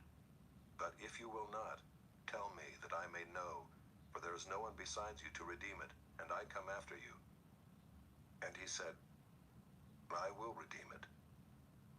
Then Boaz said, "The day you buy the field from the hand of Naomi, you also acquire Ruth the Moabite, the widow of the dead, in order to perpetuate the name of the dead in his inheritance." Then the Redeemer said, "I cannot redeem it for myself, lest I impair my own inheritance. Take my right of redemption yourself, for I cannot redeem it." Now this was the custom in former times in Israel concerning redeeming and exchanging. To confirm a transaction, the one drew off his sandal and gave it to the other, and this was the manner of attesting in Israel. So when the Redeemer said to Boaz, "Buy it for yourself," he drew off his sandal. Then Boaz said to the elders and all the people, "You are witnesses this day that I have bought from the hand of Naomi all that belonged to Elimelech, and all that belonged to Chilion and to Mahlon. Also Ruth the Moabite, the widow of Mahlon, I have bought to be my wife, to perpetuate the name of the dead in his inheritance, that the name of the dead may not be cut off from among his brothers, and from the gate of his native place. You are witnesses this day." Then all the people who were at the gate and the elders said, "We are witnesses. May the Lord make the woman who is coming into your house like Rachel and Leah, who together built up the house of Israel. May you act worthily in Ephrathah and be renowned in Bethlehem. And may your house be like the house of Perez, whom Tamar bore to Judah because of the offspring that the Lord will give you by this young woman." So Boaz took Ruth, and she became his wife. And he went into her, and the Lord gave her conception, and she bore a son. Then the women said to Naomi, "Blessed be the Lord, who has not left you this day without a redeemer, and may his name be renowned in Israel. He shall be to you a restorer of life and a nourisher of your old age. For your daughter-in-law who loves you, who is more to you than 7 sons, has given birth to him." Then Naomi took the child and laid him on her lap and became his nurse. And the women of the neighborhood gave him a name, saying, "A son has been born to Naomi." They named him Obed. He was the father of Jesse, the father of David. Now these are the generations of Perez. Perez fathered Hezron. Hezron fathered Ram. Ram fathered Amminadab. Amminadab fathered Nahshon. Nahshon fathered Salmon. Salmon fathered Boaz. Boaz fathered Obed. Obed fathered Jesse. And Jesse fathered David.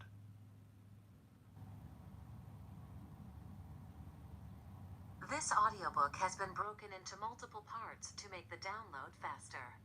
You have reached the end of a part, but not the end of the complete audiobook. So please check your library for the next part of this audiobook.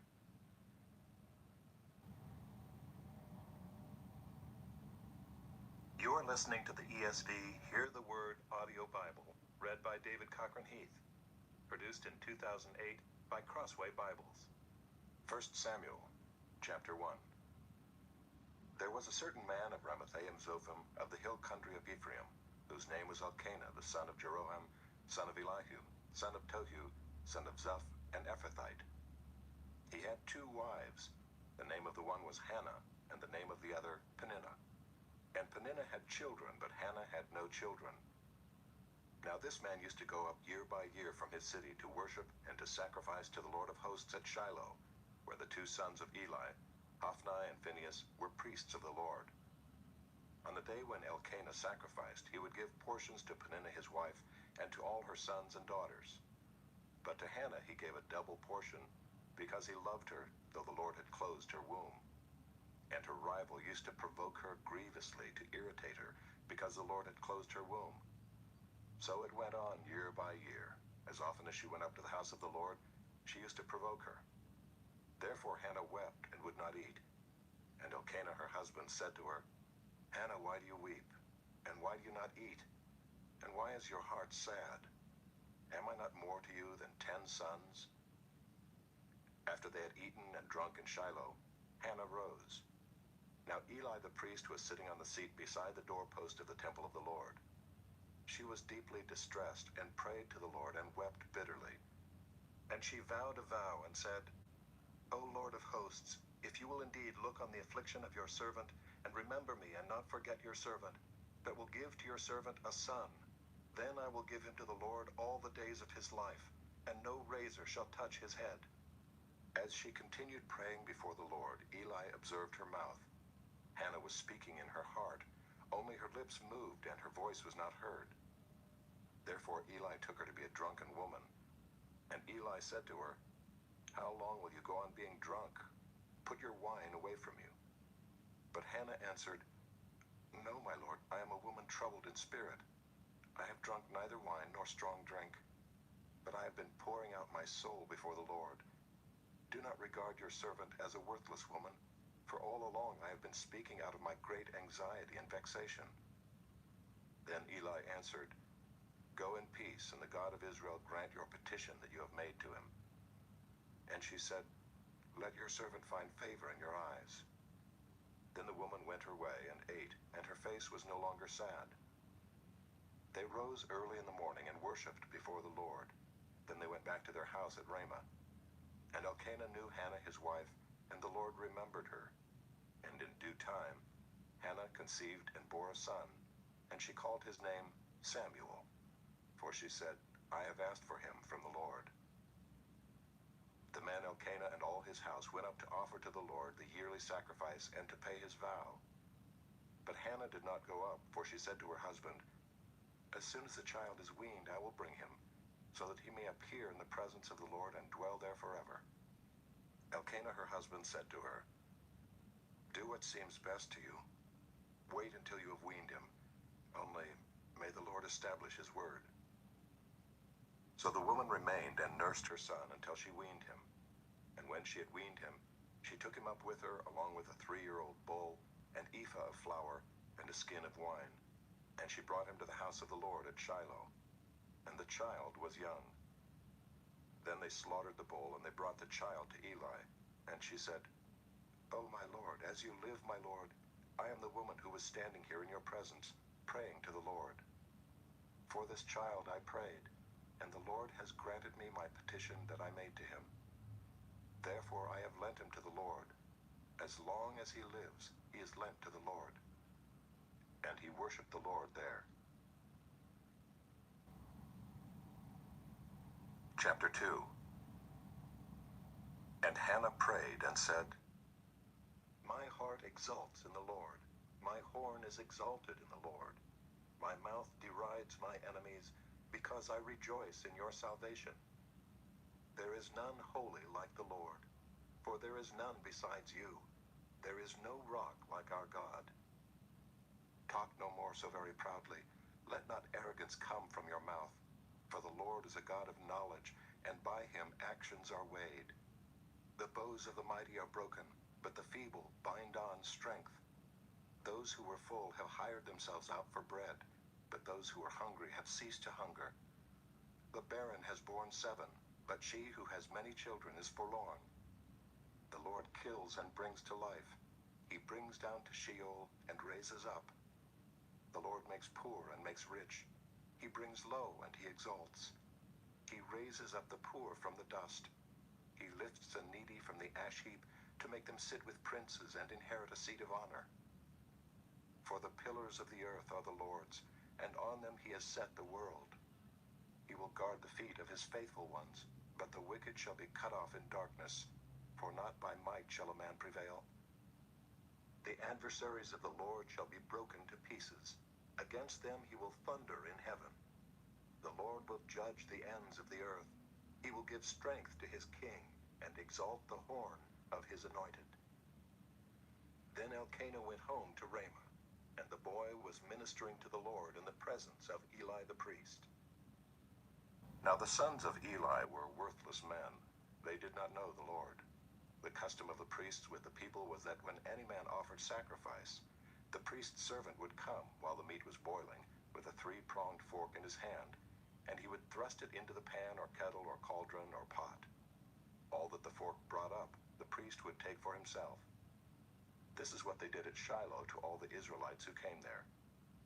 Moreover, before the fat was burned, the priest's servant would come and say to the man who was sacrificing, "Give meat for the priest to roast, for he will not accept boiled meat from you, but only raw." And if the man said to him, "Let them burn the fat first, and then take as much as you wish," he would say, "No, you must give it now, and if not, I will take it by force." Thus the sin of the young men was very great in the sight of the Lord, for the man treated the offering of the Lord with contempt. Samuel was ministering before the Lord, a boy clothed with a linen ephod. And his mother used to make for him a little robe and take it to him each year when she went up with her husband to offer the yearly sacrifice. Then Eli would bless Elkanah and his wife and say, "May the Lord give you children by this woman for the petition she asked of the Lord." So then they would return to their home. Indeed, the Lord visited Hannah, and she conceived and bore 3 sons and 2 daughters. And the boy Samuel grew in the presence of the Lord. Now Eli was very old, and he kept hearing all that his sons were doing to all Israel, and how they lay with the women who were serving at the entrance to the tent of meeting. And he said to them, "Why do you do such things? For I hear of your evil dealings from all these people. No, my sons, it is no good report that I hear the people of the Lord spreading abroad. If someone sins against a man, God will mediate for him. But if someone sins against the Lord, who can intercede for him?" But they would not listen to the voice of their father, for it was the will of the Lord to put them to death. Now the boy Samuel continued to grow both in stature and in favor with the Lord, and also with man. And there came a man of God to Eli and said to him, "Thus says the Lord, did I indeed reveal myself to the house of your father when they were in Egypt, subject to the house of Pharaoh? Did I choose him out of all the tribes of Israel to be my priest, to go up to my altar, to burn incense, to wear an ephod before me? I gave to the house of your father all my offerings by fire from the people of Israel. Why then do you scorn my sacrifices and my offerings that I commanded for my dwelling, and honor your sons above me by fattening yourselves on the choicest parts of every offering of my people Israel? Therefore the Lord, the God of Israel, declares, I promised that your house and the house of your father should go in and out before me forever. But now the Lord declares, far be it from me, for those who honor me I will honor, and those who despise me shall be lightly esteemed. Behold, the days are coming when I will cut off your strength and the strength of your father's house, so that there will not be an old man in your house. Then in distress you will look with envious eye on all the prosperity that shall be bestowed on Israel. And there shall not be an old man in your house forever. The only one of you whom I shall not cut off from my altar shall be spared to weep his eyes out, to grieve his heart, and all the descendants of your house shall die by the sword of men. And this that shall come upon your two sons, Hophni and Phinehas, shall be the sign to you. Both of them shall die on the same day. And I will raise up for myself a faithful priest, who shall do according to what is in my heart and in my mind. And I will build him a sure house, and he shall go in and out before my anointed forever. And everyone who is left in your house shall come to implore him for a piece of silver or a loaf of bread, and shall say, Please put me in one of the priest's places, that I may eat a morsel of bread. Chapter 3. Now the boy Samuel was ministering to the Lord in the presence of Eli, and the word of the Lord was rare in those days. There was no frequent vision. At that time Eli, whose eyesight had begun to grow dim so that he could not see, was lying down in his own place. The lamp of God had not yet gone out, and Samuel was lying down in the temple of the Lord where the ark of God was. Then the Lord called Samuel, and he said, Here I am, and ran to Eli and said, Here I am, for you called me. But he said, I did not call. Lie down again. So he went and lay down. And the Lord called again, Samuel. And Samuel arose and went to Eli and said, Here I am, for you called me. But he said, I did not call, my son. Lie down again. Now Samuel did not yet know the Lord, and the word of the Lord had not yet been revealed to him. And the Lord called Samuel again the third time. And he arose and went to Eli and said, Here I am, for you called me. Then Eli perceived that the Lord was calling the boy. Therefore Eli said to Samuel, Go, lie down, and if he calls you, you shall say, Speak, Lord, for your servant hears. So Samuel went and lay down in his place. And the Lord came and stood, calling as at other times, Samuel, Samuel. And Samuel said, Speak, for your servant hears. Then the Lord said to Samuel, Behold, I am about to do a thing in Israel at which the two ears of everyone who hears it will tingle. On that day I will fulfill against Eli all that I have spoken concerning his house, from beginning to end. And I declare to him that I am about to punish his house forever, for the iniquity that he knew, because his sons were blaspheming God, and he did not restrain them. Therefore I swear to the house of Eli that the iniquity of Eli's house shall not be atoned for by sacrifice or offering forever. Samuel lay until morning. Then he opened the doors of the house of the Lord. And Samuel was afraid to tell the vision to Eli. But Eli called Samuel and said, Samuel, my son. And he said, Here I am. And Eli said, What was it that he told you? Do not hide it from me. May God do so to you, and more also if you hide anything from me of all that he told you. So Samuel told him everything and hid nothing from him. And he said, It is the Lord. Let him do what seems good to him. And Samuel grew, and the Lord was with him, and let none of his words fall to the ground. And all Israel from Dan to Beersheba knew that Samuel was established as a prophet of the Lord. And the Lord appeared again at Shiloh, for the Lord revealed himself to Samuel at Shiloh by the word of the Lord. Chapter 4. And the word of Samuel came to all Israel. Now Israel went out to battle against the Philistines. They encamped at Ebenezer, and the Philistines encamped at Aphek. The Philistines drew up in line against Israel, and when the battle spread, Israel was defeated before the Philistines, who killed about 4,000 men on the field of battle. And when the people came to the camp, the elders of Israel said, Why has the Lord defeated us today before the Philistines? Let us bring the ark of the covenant of the Lord here from Shiloh, that it may come among us and save us from the power of our enemies. So the people sent to Shiloh and brought from there the ark of the covenant of the Lord of hosts, who is enthroned on the cherubim. And the two sons of Eli, Hophni and Phinehas, were there with the ark of the covenant of God. As soon as the ark of the covenant of the Lord came into the camp, all Israel gave a mighty shout, so that the earth resounded. And when the Philistines heard the noise of the shouting, they said, "What does this great shouting in the camp of the Hebrews mean?" And when they learned that the ark of the Lord had come to the camp, the Philistines were afraid, for they said, "A god has come into the camp." And they said, "Woe to us, for nothing like this has happened before. Woe to us! Who can deliver us from the power of these mighty gods? These are the gods who struck the Egyptians with every sort of plague in the wilderness. Take courage and be men, O Philistines, lest you become slaves to the Hebrews, as they have been to you. Be men and fight." So the Philistines fought, and Israel was defeated, and they fled every man to his home. And there was a very great slaughter, for 30,000 foot soldiers of Israel fell. And the ark of God was captured, and the two sons of Eli, Hophni and Phinehas, died. A man of Benjamin ran from the battle line and came to Shiloh the same day, with his clothes torn and with dirt on his head.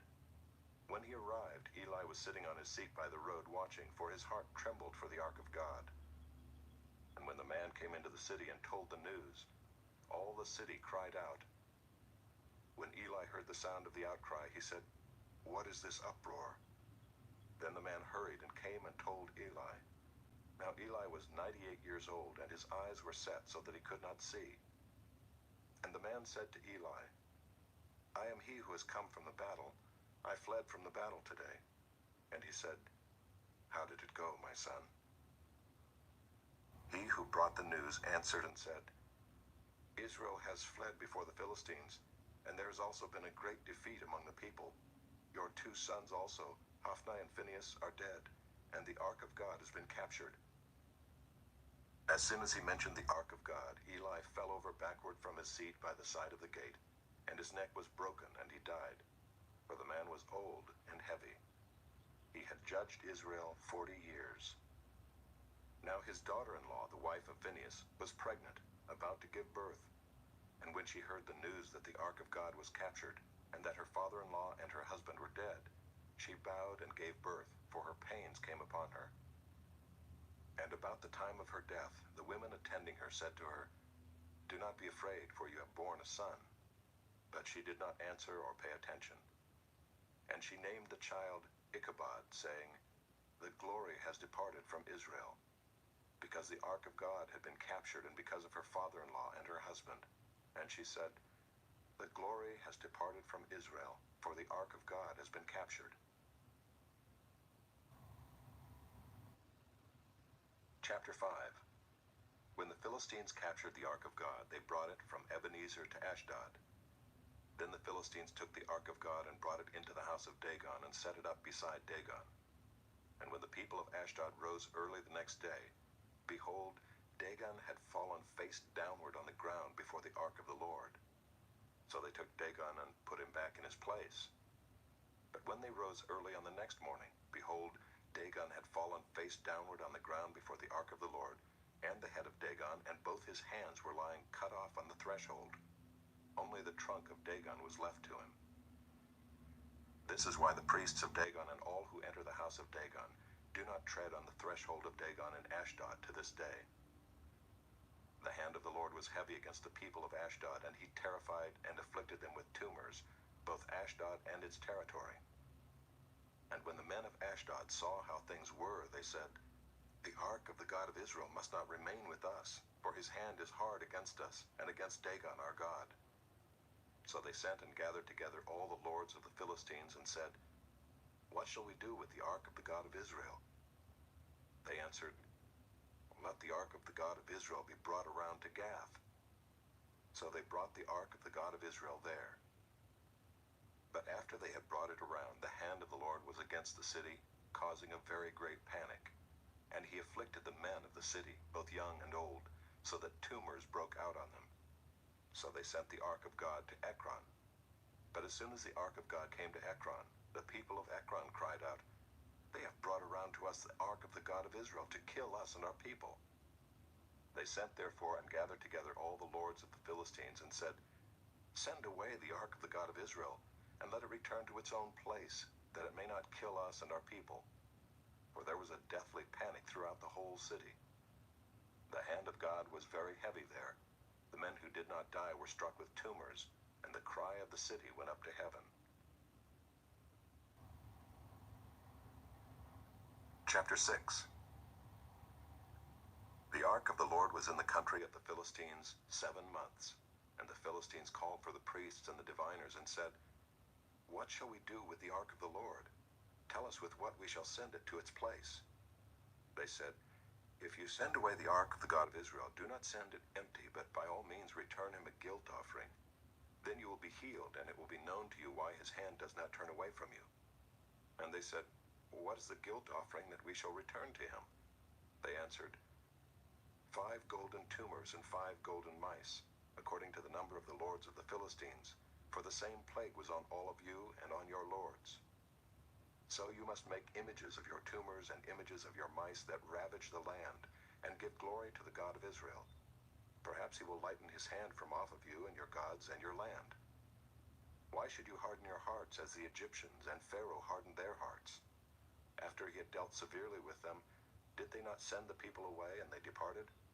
Now then, take and prepare a new cart and 2 milk cows on which there has never come a yoke, and yoke the cows to the cart, but take their calves home away from them. And take the ark of the Lord and place it on the cart, and put in a box at its side the figures of gold, which you are returning to him as a guilt offering. Then send it off, and let it go its way, and watch. If it goes up on the way to its own land, to Bethshemesh, then it is he who has done us this great harm. But if not, then we shall know that it is not his hand that struck us. It happened to us by coincidence." The men did so, and took 2 milk cows, and yoked them to the cart, and shut up their calves at home. And they put the ark of the Lord on the cart, and the box with the golden mice and the images of their tumors. And the cows went straight in the direction of Bethshemesh along one highway, lowing as they went. They turned neither to the right nor to the left, and the lords of the Philistines went after them as far as the border of Bethshemesh. Now the people of Bethshemesh were reaping their wheat harvest in the valley, and when they lifted it, they rejoiced to see it.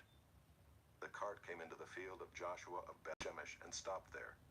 A great stone was there, and they split up the wood of the cart and offered the cows as a burnt offering to the Lord. And the Levites took down the ark of the Lord and the box that was beside it, in which were the golden figures, and set them upon the great stone. And the men of Bethshemesh offered burnt offerings and sacrificed sacrifices on that day to the Lord. And when the 5 lords of the Philistines saw it, they returned that day to Ekron. These are the golden tumors that the Philistines returned as a guilt offering to the Lord. 1 for Ashdod, 1 for Gaza, 1 for Ashkelon, 1 for Gath, 1 for Ekron. And the golden mice, according to the number of all the cities of the Philistines belonging to the 5 lords, both fortified cities and unwalled villages. The great stone beside which they set down the ark of the Lord is a witness to this day in the field of Joshua of Bethshemesh. And he struck some of the men of Bethshemesh because they looked upon the ark of the Lord. He struck 70 men of them, and the people mourned because the Lord had struck the people with a great blow. Then the men of Bethshemesh said, "Who is able to stand before the Lord, this holy God? And to whom shall he go up away from us?" So they sent messengers to the inhabitants of Kiriath-Jearim, saying, "The Philistines have returned the ark of the Lord. Come down and take it up to you." Chapter 7. And the men of Kiriath-Jearim came and took up the ark of the Lord, and brought it to the house of Abinadab on the hill. And they consecrated his son Eleazar to have charge of the ark of the Lord. From the day that the ark was lodged at Kiriath-Jearim, a long time passed, some 20 years, and all the house of Israel lamented after the Lord. And Samuel said to all the house of Israel, "If you are returning to the Lord with all your heart, then put away the foreign gods and the Ashtaroth from among you, and direct your heart to the Lord, and serve him only, and he will deliver you out of the hand of the Philistines." So the people of Israel put away the Baals and the Ashtaroth, and they served the Lord only. Then Samuel said, "Gather all Israel at Mizpah, and I will pray to the Lord for you." So they gathered at Mizpah and drew water and poured it out before the Lord, and fasted on that day, and said there, "We have sinned against the Lord." And Samuel judged the people of Israel at Mizpah. Now when the Philistines heard that the people of Israel had gathered at Mizpah, the lords of the Philistines went up against Israel. And when the people of Israel heard of it, they were afraid of the Philistines. And the people of Israel said to Samuel, "Do not cease to cry out to the Lord our God for us, that he may save us from the hand of the Philistines." So Samuel took a nursing lamb and offered it as a whole burnt offering to the Lord. And Samuel cried out to the Lord for Israel, and the Lord answered him. As Samuel was offering up the burnt offering, the Philistines drew near to attack Israel. But the Lord thundered with a mighty sound that day against the Philistines and threw them into confusion, and they were defeated before Israel. And the men of Israel went out from Mizpah and pursued the Philistines and struck them as far as below Beth-kar. Then Samuel took a stone and set it up between Mizpah and Shen, and called its name Ebenezer, for he said, "Till now the Lord has helped us." So the Philistines were subdued and did not again enter the territory of Israel. And the hand of the Lord was against the Philistines all the days of Samuel.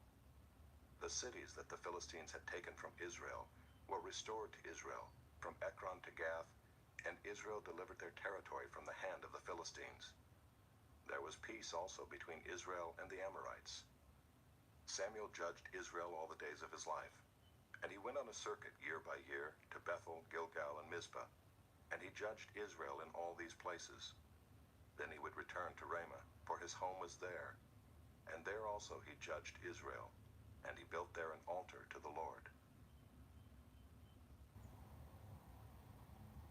Chapter 8.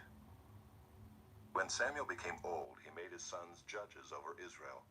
The name of his firstborn son was Joel, and the name of his second, Abijah. They were judges in Beersheba. Yet his sons did not walk in his ways, but turned aside after gain. They took bribes and perverted justice. Then all the elders of Israel gathered together and came to Samuel at Ramah and said to him, "Behold, you are old, and your sons do not walk in your ways. Now appoint for us a king to judge us like all the nations." But the thing displeased Samuel when they said, "Give us a king to judge us." And Samuel prayed to the Lord, and the Lord said to Samuel, "Obey the voice of the people in all that they say to you, for they have not rejected you, but they have rejected me from being king over them. According to all the deeds that they have done from the day I brought them up out of Egypt even to this day, forsaking me and serving other gods, so they are also doing to you. Now then, obey their voice. Only you shall solemnly warn them, and show them the ways of the king who shall reign over them." So Samuel told all the words of the Lord to the people who are asking for a king from him. He said, "These will be the ways of the king who will reign over you. He will take your sons and appoint them to his chariots, and to be his horsemen, and to run before his chariots. And he will appoint for himself commanders of thousands and commanders of 50s, and some to plow his ground and to reap his harvest, and to make his implements of war and the equipment of his chariots. He will take your daughters to be perfumers and cooks and bakers. He will take the best of your fields and vineyards and olive orchards and give them to his servants. He will take the tenth of your grain and of your vineyards and give it to his officers and to his servants. He will take your male servants and female servants and the best of your young men and your donkeys and put them to his work. He will take the tenth of your flocks, and you shall be his slaves. And in that day you will cry out because of your king whom you have chosen for yourselves, but the Lord will not answer you in that day." But the people refused to obey the voice of Samuel, and they said, "No, but there shall be a king over us, that we also may be like all the nations, and that our king may judge us and go out before us and fight our battles." And when Samuel had heard all the words of the people, he repeated them in the ears of the Lord. And the Lord said to Samuel, "Obey their voice and make them a king." Samuel then said to the men of Israel, "Go every man to his city." Chapter 9. There was a man of Benjamin whose name was Kish, the son of Abiel, son of Zeror, son of Bechorath, son of Aphiah, a Benjaminite, a man of wealth. And he had a son whose name was Saul, a handsome young man. There was not a man among the people of Israel more handsome than he. From his shoulders upward he was taller than any of the people. Now the donkeys of Kish, Saul's father, were lost. So Kish said to Saul his son, "Take one of the young men with you, and arise and go look for the donkeys." And he passed through the hill country of Ephraim, and passed through the land of Shalisha, but they did not find them. And they passed through the land of Shalem, but they were not there. Then they passed through the land of Benjamin, but did not find them. When they came to the land of Zuph, Saul said to his servant who was with him, "Come, let us go back, lest my father cease to care about the donkeys and become anxious about us." But he said to him, "Behold, there is a man of God in this city, and he is a man who is held in honor. All that he says comes true. So now let us go there. Perhaps he can tell us the way we should go." Then Saul said to his servant, "But if we go, what can we bring the man? For the bread in our sacks is gone, and there is no present to bring to the man of God. What do we have?" The servant answered Saul again, "Here I have with me a quart of a shekel of silver, and I will give it to the man of God to tell us our way." Formerly in Israel, when a man went to inquire of God, he said, "Come, let us go to the seer," for today's prophet was formerly called a seer. And Saul said to his servant, "Well said, come, let us go." So they went to the city where the man of God was. As they went up the hill to the city, they met young women coming out to draw water, and said to them, "Is the seer here?" They answered, "He is. Behold, he is just ahead of you. Hurry. He has come just now to the city, because the people have a sacrifice today on the high place. As soon as you enter the city, you will find him, before he goes up to the high place to eat. For the people will not eat till he comes, since he must bless the sacrifice. Afterward, those who are invited will eat. Now go up, for you will meet him immediately." So they went up to the city. As they were entering the city, they saw Samuel coming out toward them on his way up to the high place. Now the day before Saul came, the Lord had revealed to Samuel, "Tomorrow about this time I will send to you a man from the land of Benjamin, and you shall anoint him to be prince over my people Israel. He shall save my people from the hand of the Philistines. For I have seen my people, because their cry has come to me." When Samuel saw Saul, the Lord told him, "Here is the man of whom I spoke to you. He it is who shall restrain my people." Then Saul approached Samuel in the gate and said, "Tell me, where is the house of the seer?" Samuel answered Saul, "I am the seer. Go up before me to the high place, for today you shall eat with me, and in the morning I will let you go and will tell you all that is on your mind. As for your donkeys that were lost 3 days ago, do not set your mind on them, for they have been found. And for whom is all that is desirable in Israel? Is it not for you and for all your father's house?" Saul answered, "Am I not a Benjamite from the least of the tribes of Israel? And is not my clan the humblest of all the clans of the tribe of Benjamin? Why then have you spoken to me in this way?" Then Samuel took Saul and his young man, and brought them into the hall, and gave them a place at the head of those who had been invited, who were about 30 persons. And Samuel said to the cook, "Bring the portion I gave you, of which I said to you, put it aside." So the cook took up the leg and what was on it, and set them before Saul. And Samuel said, "See, what was kept is set before you. Eat, because it was kept for you until the hour appointed, that you might eat with the guests." So Saul ate with Samuel that day. And when they came down from the high place into the city, a bed was spread for Saul on the roof, and he lay down to sleep. Then at the break of dawn, Samuel called to Saul on the roof, "Up, that I may send you on your way." So Saul arose, and both he and Samuel went out into the street. As they were going down to the outskirts of the city, Samuel said to Saul, "Tell the servant to pass on before us, and when he has passed on, stop here yourself for a while, that I may make known to you the word of God."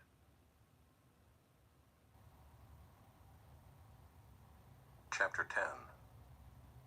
Then Samuel took a flask of oil and poured it on his head and kissed him and said, "Has not the Lord anointed you to be prince over his people Israel? And you shall reign over the people of the Lord, and you will save them from the hand of their surrounding enemies. And this shall be the sign to you that the Lord has anointed you to be prince over his heritage. When you depart from me today, you will meet 2 men by Rachel's tomb in the territory of Benjamin at Zelzah, and they will say to you, 'The donkeys that you went to seek are found, and now your father has ceased to care about the donkeys, and is anxious about you, saying, What shall I do about my son? Then you shall go on from there farther and come to the oak of Tabor. 3 men going up to God at Bethel will meet you there, one carrying 3 young goats, another carrying 3 loaves of bread, and another carrying a skin of wine. And they will greet you and give you 2 loaves of bread, which you shall accept from their hand. After that you shall come to Gibeath Elohim, where there is a garrison of the Philistines. And there, as soon as you come to the city, you will meet a group of prophets coming down from the high place with harp, tambourine, flute, and lyre before them, prophesying. Then the Spirit of the Lord will rush upon you, and you will prophesy with them and be turned into another man. Now when these signs meet you, do what your hand finds to do, for God is with you. Then go down before me to Gilgal, and behold, I am coming down to you to offer burnt offerings and to sacrifice peace offerings. 7 days you shall wait until I come to you and show you what you shall do. When he turned his back to leave Samuel, God gave him another heart, and all these signs came to pass that day. When they came to Gibeah, behold, a group of prophets met him, and the Spirit of God rushed upon him, and he prophesied among them. And when all who knew him previously saw how he prophesied with the prophets, the people said to one another, What has come over the son of Kish? Is Saul also among the prophets? And a man of the place answered, And who is their father? Therefore it became a proverb, Is Saul also among the prophets? When he had finished prophesying, he came to the high place. Saul's uncle said to him and to his servant, Where did you go? And he said, To seek the donkeys. And when we saw that they were not to be found, we went to Samuel. And Saul's uncle said, Please tell me what Samuel said to you. And Saul said to his uncle, He told us plainly that the donkeys had been found. But about the matter of the kingdom of which Samuel had spoken, he did not tell him anything.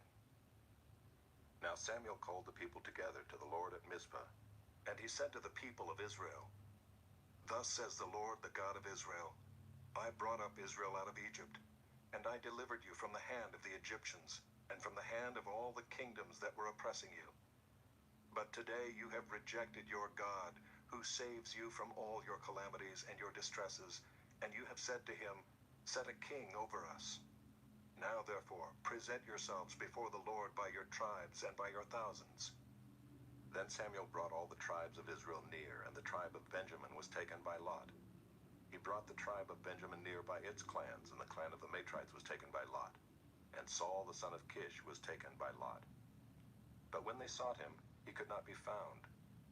So they inquired again of the Lord, Is there a man still to come? And the Lord said, Behold, he has hidden himself among the baggage. Then they ran and took him from there. And when he stood among the people, he was taller than any of the people from his shoulders upward. And Samuel said to all the people, Do you see him whom the Lord has chosen? There is none like him among all the people. And all the people shouted, Long live the king! Then Samuel told the people the rights and duties of the kingship, and he wrote them in a book and laid it up before the Lord. Then Samuel sent all the people away, each one to his home. Saul also went to his home at Gibeah, and with him went men of valor whose hearts God had touched. But some worthless fellows said, How can this man save us? And they despised him and brought him no present. But he held his peace. Chapter 11.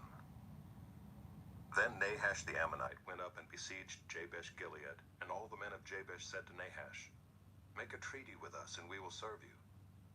But Nahash the Ammonite said to them, On this condition I will make a treaty with you, that I gouge out all your right eyes, and thus bring disgrace on all Israel.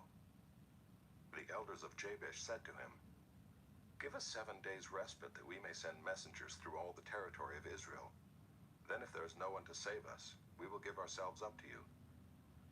When the messengers came to Gibeah of Saul, they reported the matter in the ears of the people, and all the people wept aloud. Now behold, Saul was coming from the field behind the oxen, and Saul said, What is wrong with the people that they are weeping? So they told him the news of the men of Jabesh, and the Spirit of God rushed upon Saul when he heard these words, and his anger was greatly kindled. He took a yoke of oxen and cut them in pieces and sent them throughout all the territory of Israel by the hand of the messengers, saying, "Whoever does not come out after Saul and Samuel, so shall it be done to his oxen." Then the dread of the Lord fell upon the people, and they came out as one man. When he mustered them at Bezek, the people of Israel were 300,000, and the men of Judah 30,000.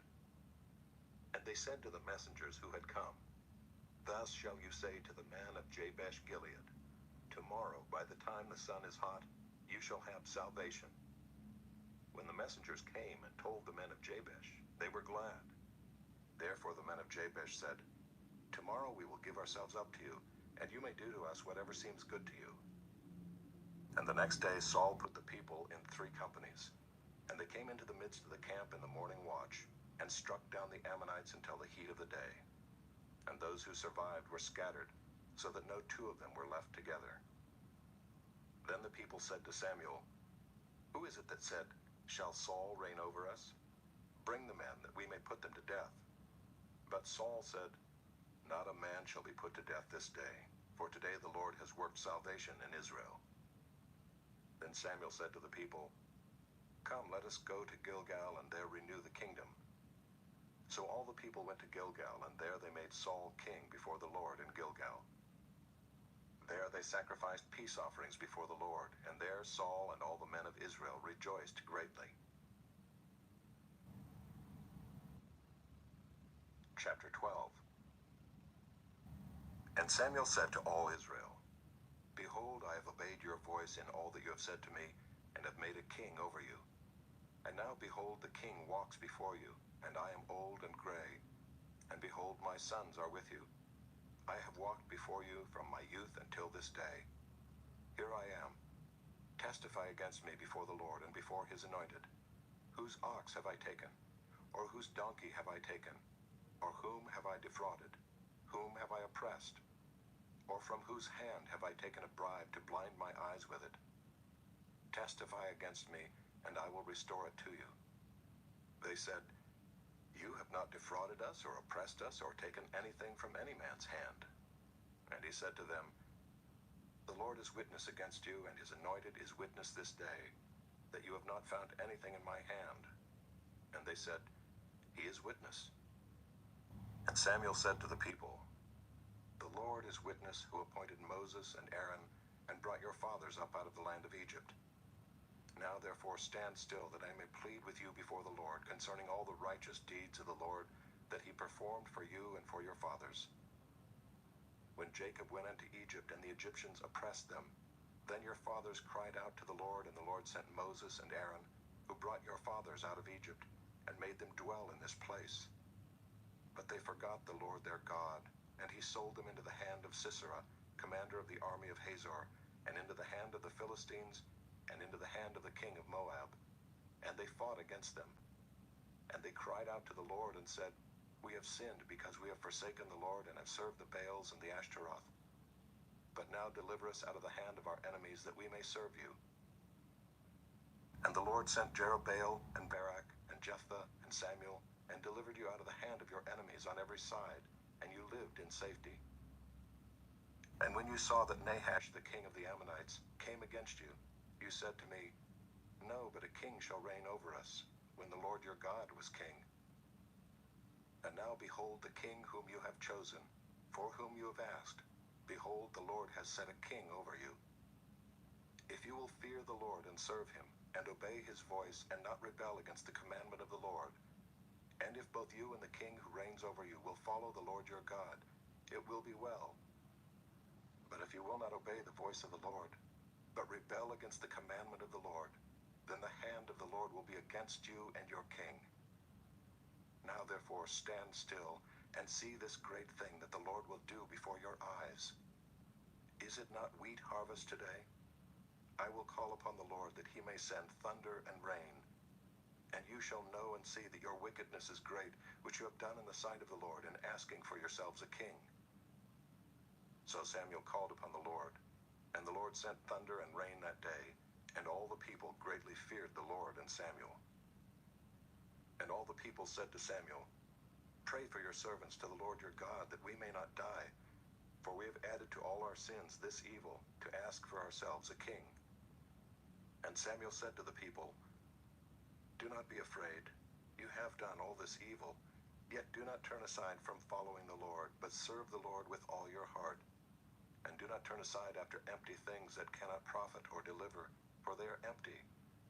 For the Lord will not forsake his people for his great name's sake, because it has pleased the Lord to make you a people for himself.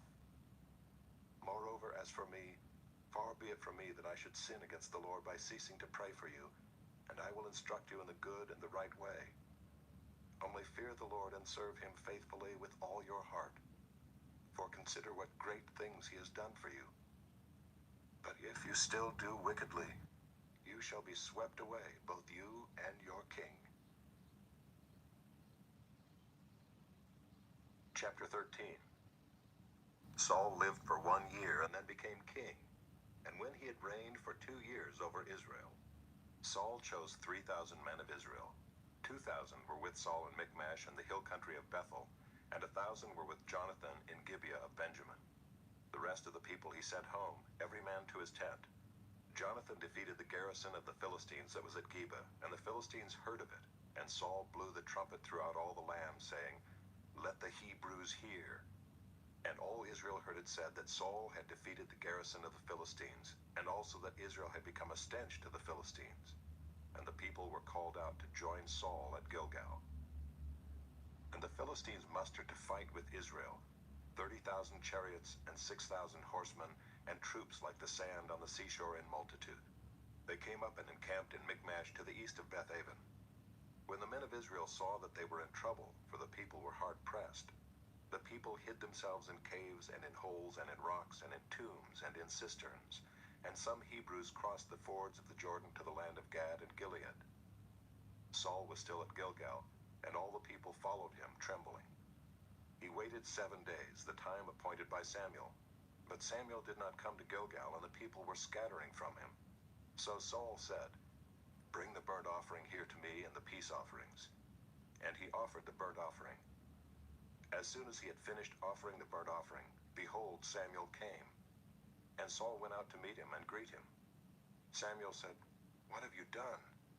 And Saul said, When I saw that the people were scattering from me, and that you did not come within the days appointed, and that the Philistines had mustered at Michmash, I said, Now the Philistines will come down against me at Gilgal, and I have not sought the favor of the Lord. So I forced myself and offered the burnt offering. And Samuel said to Saul, You have done foolishly.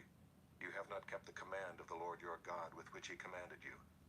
For then the Lord would have established your kingdom over Israel forever. But now your kingdom shall not continue. The Lord has sought out a man after his own heart, and the Lord has commanded him to be prince over his people, because you have not kept what the Lord commanded you. And Samuel arose and went up from Gilgal.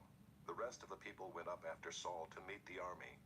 They went up from Gilgal to Gibeah of Benjamin.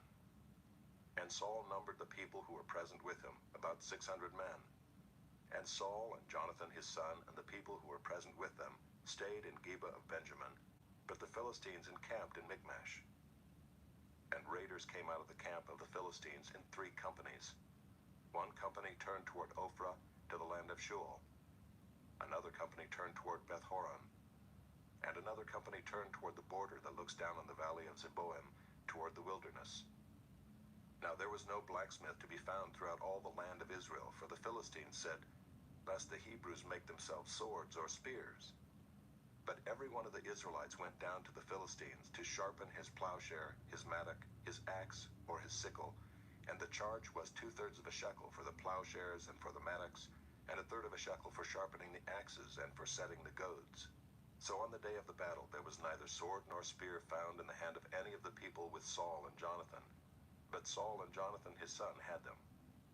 And the garrison of the Philistines went out to the pass of Michmash. Chapter 14. One day Jonathan, the son of Saul, said to the young man who carried his armor, Come, let us go over to the Philistine garrison on the other side. But he did not tell his father. Saul was staying in the outskirts of Gibeah in the pomegranate cave at Migron. The people who were with him were about 600 men, including Ahijah the son of Ahitub. Ichabod's brother, son of Phinehas, son of Eli, the priest of the Lord in Shiloh, wearing an ephod. And the people did not know that Jonathan had gone. Within the passes by which Jonathan sought to go over to the Philistine garrison, there was a rocky crag on the one side and a rocky crag on the other side. The name of the one was Bozez, and the name of the other, Seneh. The one crag rose on the north in front of Michmash, and the other on the south in front of Geba. Jonathan said to the young man who carried his armor, "Come, let us go over to the garrison of these uncircumcised. It may be that the Lord will work for us, for nothing can hinder the Lord from saving by many or by few."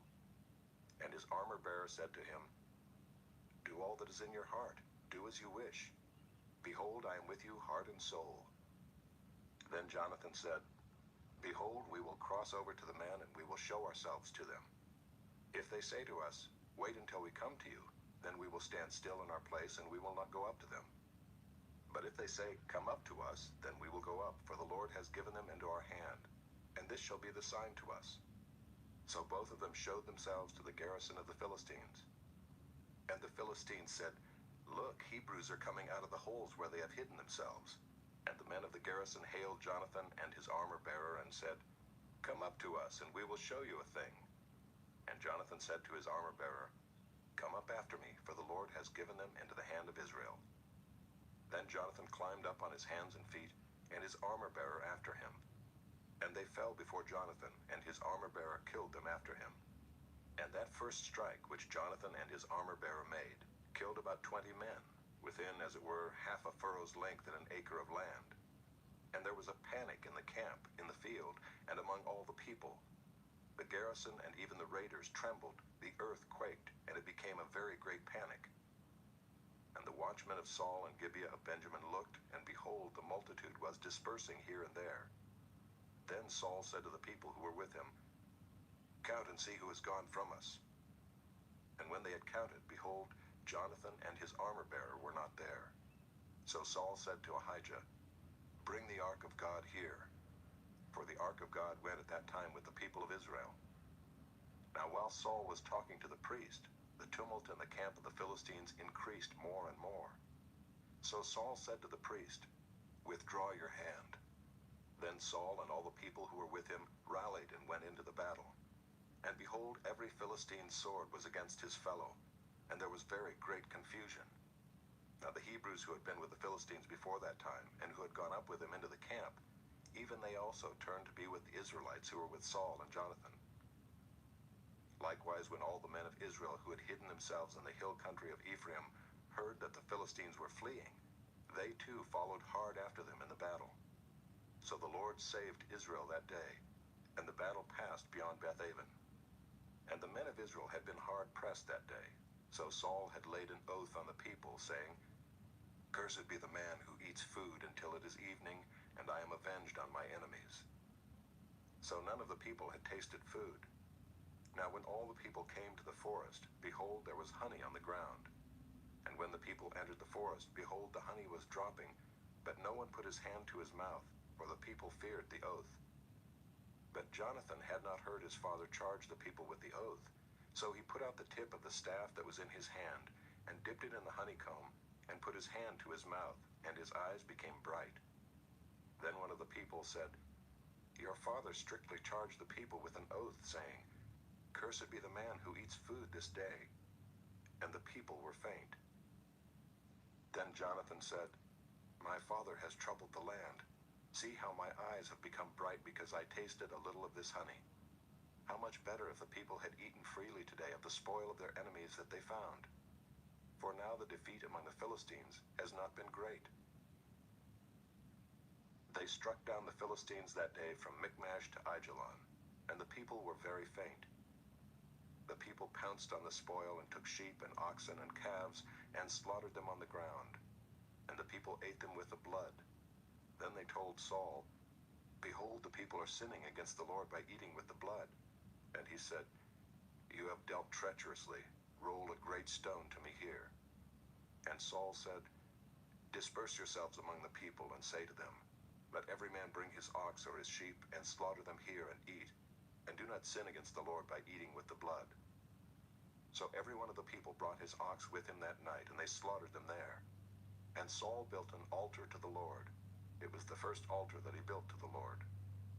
Then Saul said, "Let us go down after the Philistines by night and plunder them until the morning light. Let us not leave a man of them." And they said, "Do whatever seems good to you." But the priest said, "Let us draw near to God here." And Saul inquired of God, "Shall I go down after the Philistines? Will you give them into the hand of Israel?" But he did not answer him that day. And Saul said, "Come here, all you leaders of the people, and know and see how this sin has arisen today. For as the Lord lives who saves Israel, though it be in Jonathan my son, he shall surely die." But there was not a man among all the people who answered him.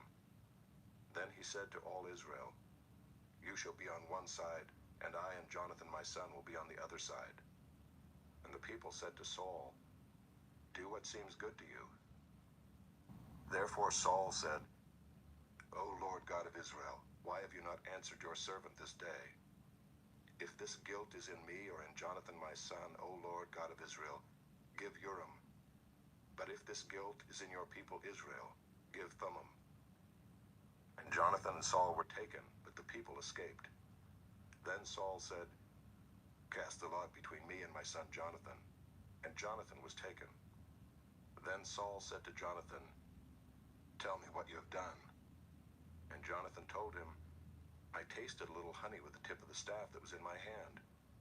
Here I am, I will die." And Saul said, "God do so to me and more also. You shall surely die, Jonathan." Then the people said to Saul, "Shall Jonathan die who has worked this great salvation in Israel? Far from it. As the Lord lives, there shall not one hair of his head fall to the ground, for he has worked with God this day." So the people ransomed Jonathan so that he did not die. Then Saul went up from pursuing the Philistines, and the Philistines went to their own place. When Saul had taken the kingship over Israel, he fought against all his enemies on every side, against Moab, against the Ammonites, against Edom, against the kings of Zobah, and against the Philistines. Wherever he turned, he routed them. And he did valiantly and struck the Amalekites and delivered Israel out of the hands of those who plundered them.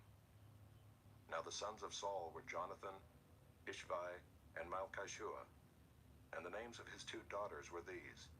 The name of the firstborn was Merab, and the name of the younger, Michal. And the name of Saul's wife was Ahinoam, the daughter of Ahimaaz. And the name of the commander of his army was Abner the son of Ner, Saul's uncle. Kish was the father of Saul, and Ner the father of Abner was the son of Abiel. There was hard fighting against the Philistines all the days of Saul. And when Saul saw any strong man or any valiant man, he attached him to himself. Chapter 15. And Samuel said to Saul, "The Lord sent me to anoint you king over his people Israel. Now therefore listen to the words of the Lord. Thus says the Lord of hosts, I have noted what Amalek did to Israel in opposing them on the way when they came up out of Egypt. Now go and strike Amalek, and devote to destruction all that they have. Do not spare them, but kill both man and woman, child and infant, ox and sheep, camel and donkey." So Saul summoned the people and numbered them unto Telaim, 200,000 men on foot, and 10,000 men of Judah. And Saul came to the city of Amalek and lay in wait in the valley. Then Saul said to the Kenites, "Go, depart, go down from among the Amalekites, lest I destroy you with them. For you showed kindness to all the people of Israel when they came up out of Egypt." So the Kenites departed from among the Amalekites.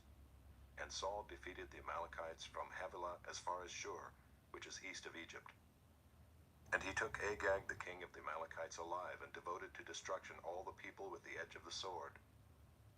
But Saul and the people spared Agag and the best of the sheep, and of the oxen, and of the fattened calves, and the lambs, and all that was good, and would not utterly destroy them. All that was despised and worthless they devoted to destruction. The word of the Lord came to Samuel. "I regret that I have made Saul king, for he has turned back from following me and has not performed my commandments." And Samuel was angry, And he cried to the Lord all night. And Samuel rose early to meet Saul in the morning. And it was told Samuel, Saul came to Carmel, and behold, he set up a monument for himself, and turned and passed on and went down to Gilgal. And Samuel came to Saul, and Saul said to him, Blessed be you to the Lord. I have performed the commandment of the Lord. And Samuel said, What then is this bleating of the sheep in my ears, and the lowing of the oxen that I hear? Saul said, They have brought them from the Amalekites, for the people spared the best of the sheep and of the oxen to sacrifice to the Lord your God, and the rest we have devoted to destruction. Then Samuel said to Saul, Stop, I will tell you what the Lord said to me this night. And he said to him, Speak. And Samuel said, Though you are little in your own eyes, are you not the head of the tribes of Israel? The Lord anointed you king over Israel. And the Lord sent you on a mission and said, Go, devote to destruction the sinners, the Amalekites, and fight against them until they are consumed. Why then did you not obey the voice of the Lord? Why did you pounce on the spoil and do what was evil in the sight of the Lord? And Saul said to Samuel, I have obeyed the voice of the Lord. I have gone on the mission on which the Lord sent me. I have brought Agag, the king of Amalek, and I have devoted the Amalekites to destruction. But the people took of the spoil, sheep and oxen, the best of the things devoted to destruction, to sacrifice to the Lord your God in Gilgal. And Samuel said, Has the Lord as great delight in burnt offerings and sacrifices as in obeying the voice of the Lord? Behold, to obey is better than sacrifice, and to listen than the fat of rams. For rebellion is as the sin of divination, and presumption is as iniquity and idolatry. Because you have rejected the word of the Lord, he has also rejected you from being king. Saul said to Samuel, I have sinned, for I have transgressed the commandment of the Lord in your words, because I feared the people and obeyed their voice. Now therefore, please pardon my sin, and return with me, that I may bow before the Lord. And Samuel said to Saul, I will not return with you, for you have rejected the word of the Lord, and the Lord has rejected you from being king over Israel. As Samuel turned to go away, Saul seized the skirt of his robe, and it tore. And Samuel said to him, The Lord has torn the kingdom of Israel from you this day, and has given it to a neighbor of yours, who is better than you.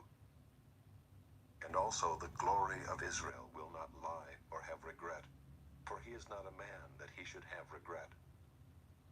Then he said, I have sinned, yet honor me now before the elders of my people and before Israel, and return with me, that I may bow before the Lord your God. So Samuel turned back after Saul, and Saul bowed before the Lord. Then Samuel said, Bring here to me Agag the king of the Amalekites. And Agag came to him cheerfully. Agag said, Surely the bitterness of death is past. And Samuel said, As your sword has made women childless, so shall your mother be childless among women. And Samuel hacked Agag to pieces before the Lord in Gilgal. Then Samuel went to Ramah, and Saul went up to his house in Gibeah of Saul.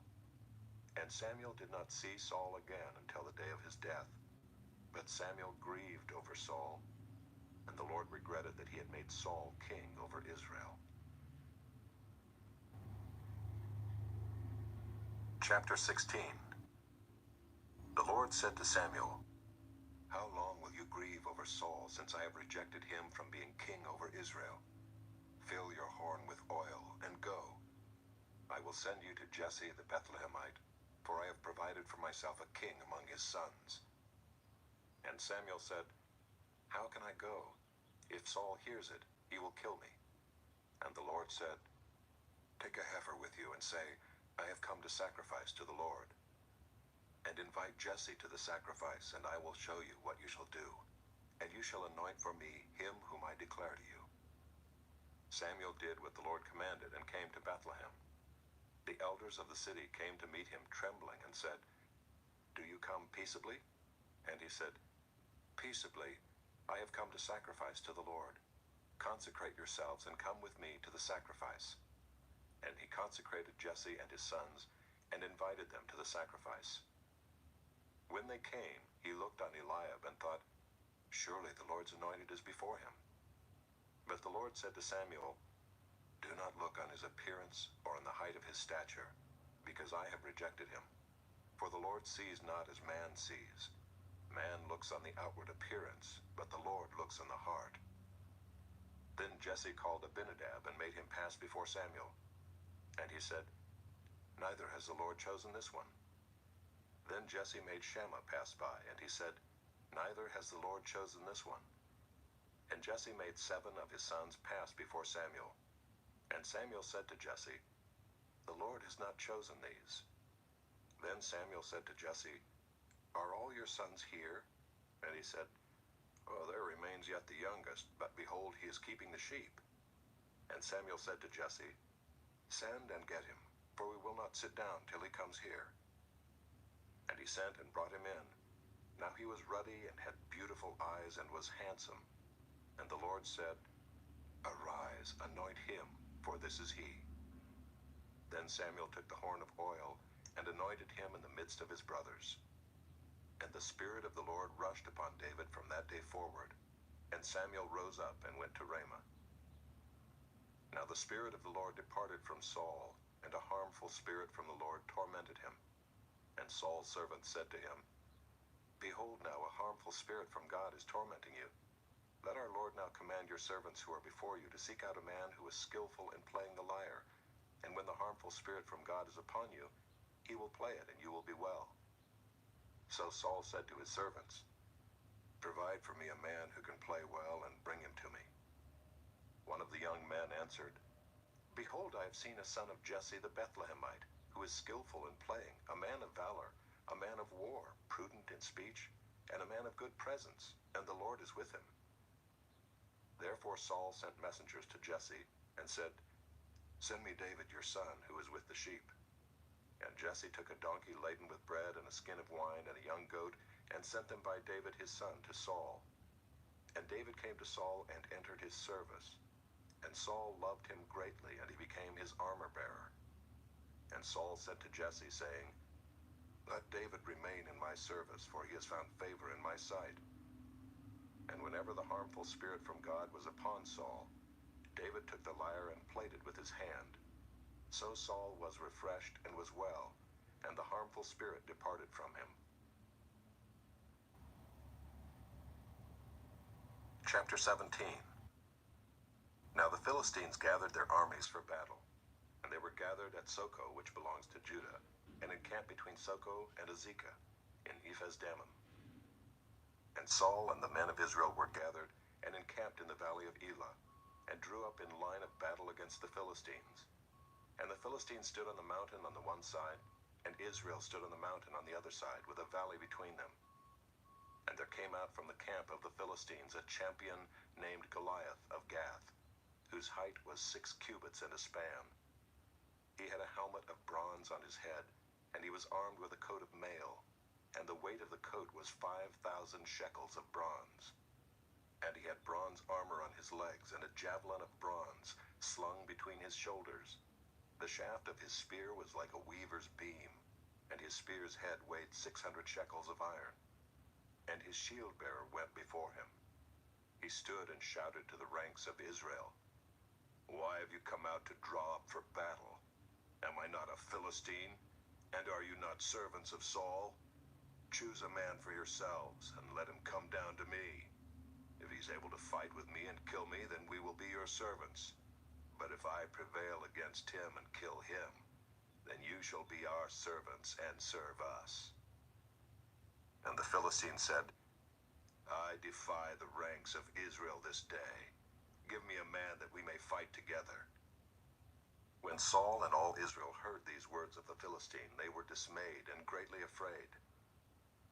Now David was the son of an Ephrathite of Bethlehem in Judah, named Jesse, who had 8 sons. In the days of Saul, the man was already old and advanced in years. The 3 oldest sons of Jesse had followed Saul to the battle, and the names of his 3 sons who went to the battle were Eliab the firstborn, and next to him Abinadab, and the third Shammah.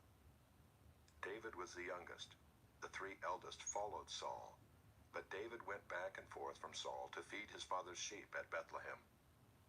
For 40 days the Philistine came forward and took his stand, morning and evening. And Jesse said to David his son, "Take for your brothers an ephah of this parched grain and these 10 loaves, and carry them quickly to the camp to your brothers. Also take these 10 cheeses to the commander of their 1,000. See if your brothers are well, and bring some token from them." Now Saul and they and all the men of Israel were in the valley of Elah, fighting with the Philistines.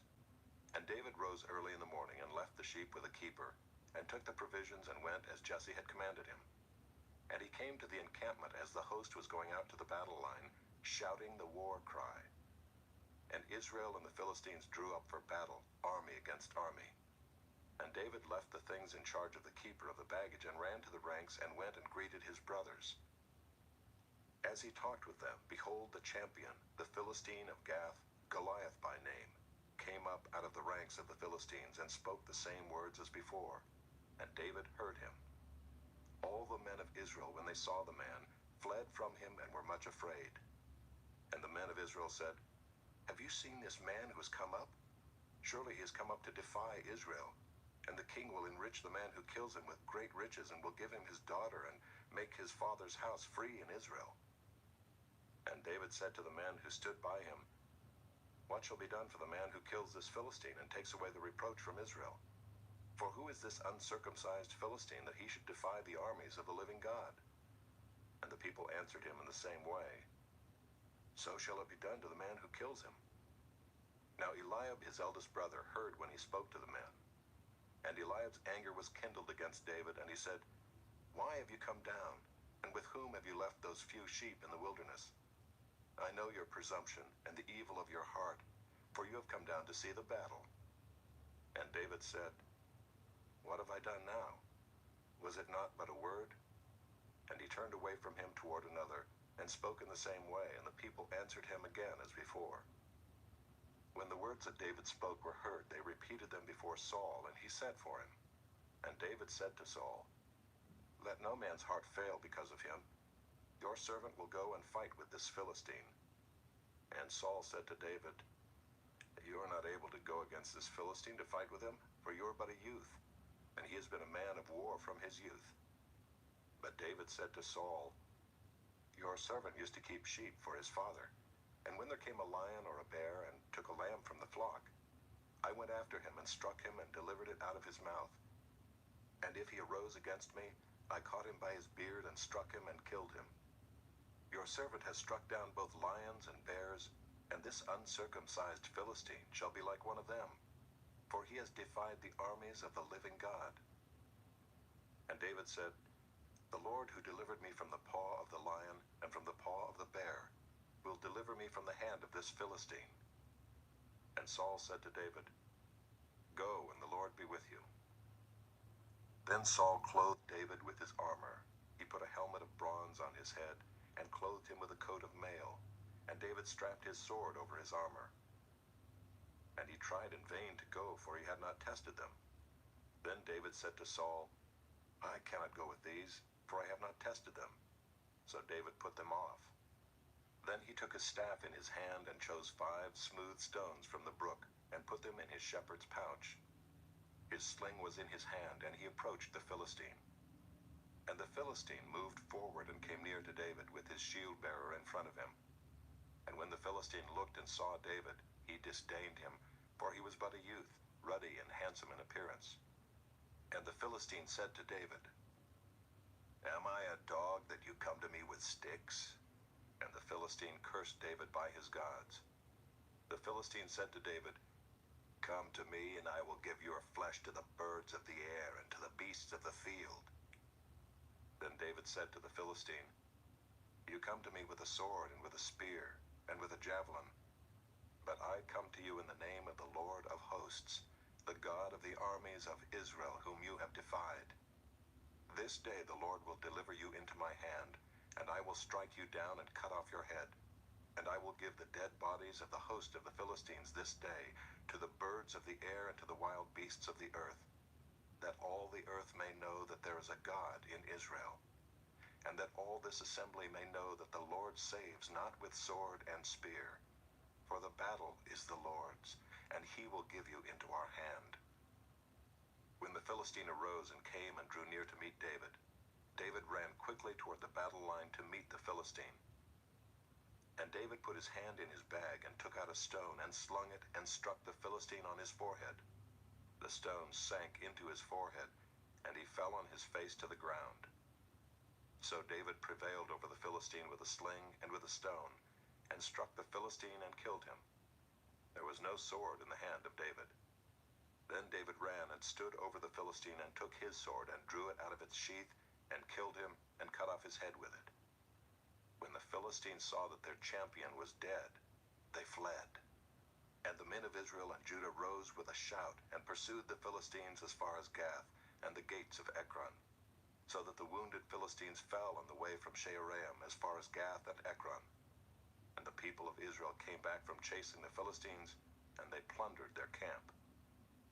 And David took the head of the Philistine and brought it to Jerusalem, but he put his armor in his tent. As soon as Saul saw David go out against the Philistine, he said to Abner, the commander of the army, "Abner, whose son is this youth?" And Abner said, "As your soul lives, O king, I do not know." And the king said, "Inquire whose son the boy is." And as soon as David returned from the striking down of the Philistine, Abner took him and brought him before Saul with the head of the Philistine in his hand. And Saul said to him, "Whose son are you, young man?"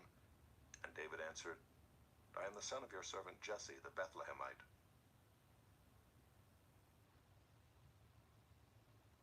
Chapter 18. As soon as he had finished speaking to Saul, the soul of Jonathan was knit to the soul of David, and Jonathan loved him as his own soul. And Saul took him that day and would not let him return to his father's house. Then Jonathan made a covenant with David because he loved him as his own soul. And Jonathan stripped himself of the robe that was on him and gave it to David, and his armor, and even his sword and his bow and his belt. And David went out and was successful wherever Saul sent him, so that Saul set him over the men of war. And this was good in the sight of all the people, and also in the sight of Saul's servants. As they were coming home, when David returned from striking down the Philistine, the women came out of all the cities of Israel, singing and dancing to meet King Saul, with tambourines, with songs of joy, and with musical instruments. And the women sang to one another as they celebrated, "Saul has struck down his thousands, and David his 10,000s. And Saul was very angry, and this saying displeased him. He said, "They have ascribed to David 10,000s, and to me they have ascribed thousands. And what more can he have but the kingdom?" And Saul eyed David from that day on. The next day a harmful spirit from God brushed upon Saul, and he raved within his house while David was playing the lyre, as he did day by day. Saul had his spear in his hand, and Saul hurled the spear, for he thought, "I will pin David to the wall." But David evaded him twice. Saul was afraid of David because the Lord was with him, but had departed from Saul.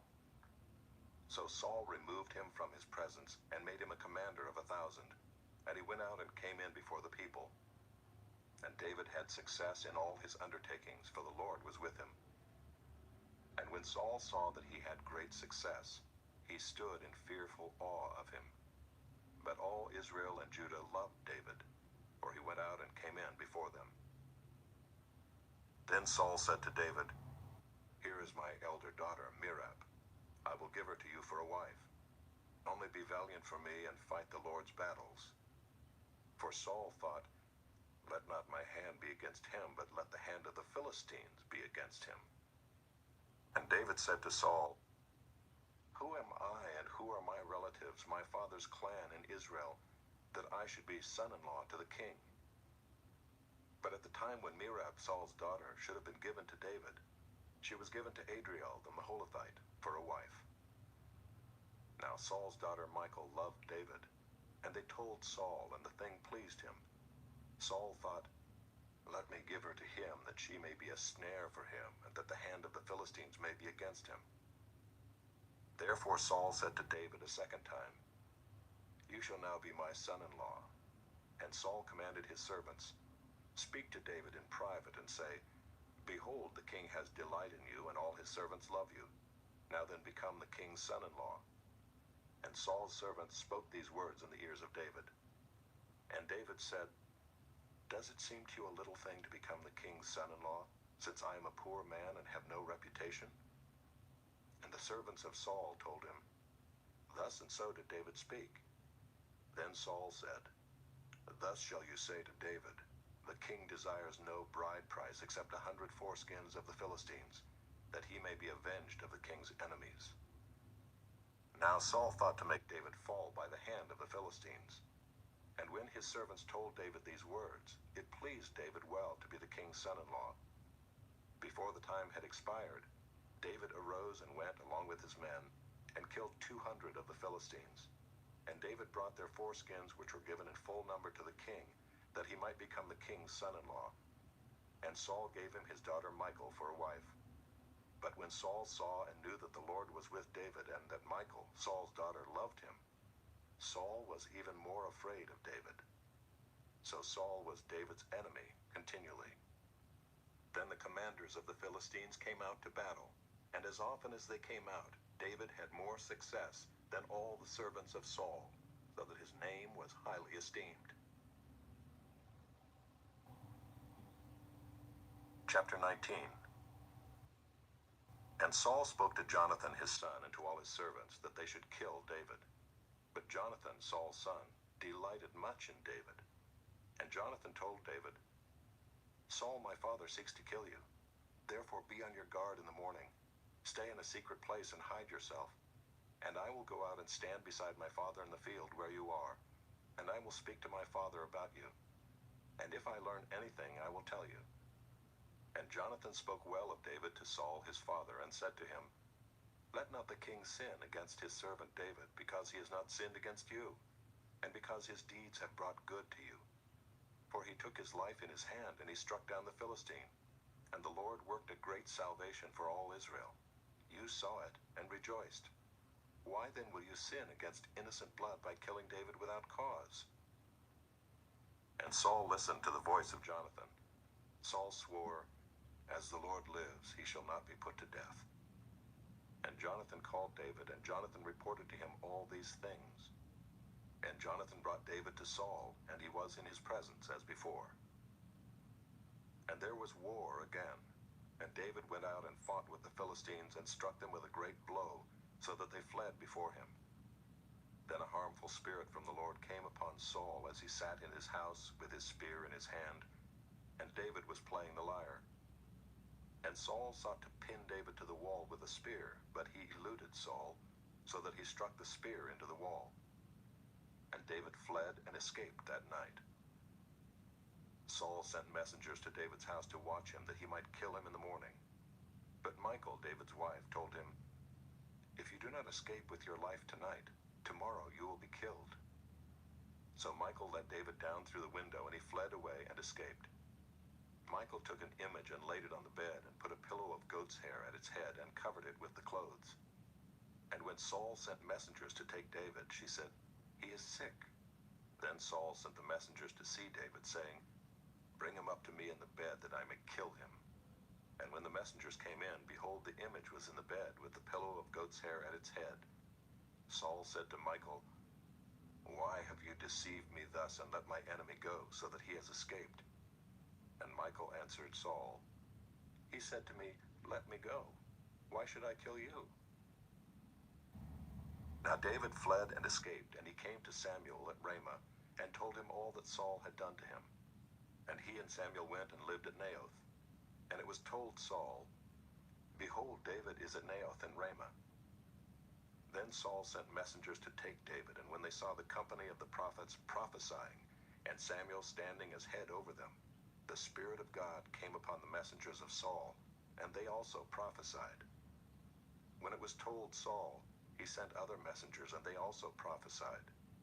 And Saul sent messengers again the third time, and they also prophesied. Then he himself went to Ramah, and came to the great well that is in Seku. And he asked, Where are Samuel and David? And one said, Behold, they are at Naoth and Ramah. And he went there to Naoth and Ramah, and the Spirit of God came upon him also. And as he went, he prophesied until he came to Naoth and Ramah. And he too stripped off his clothes, and he too prophesied before Samuel, and lay naked all that day and all that night.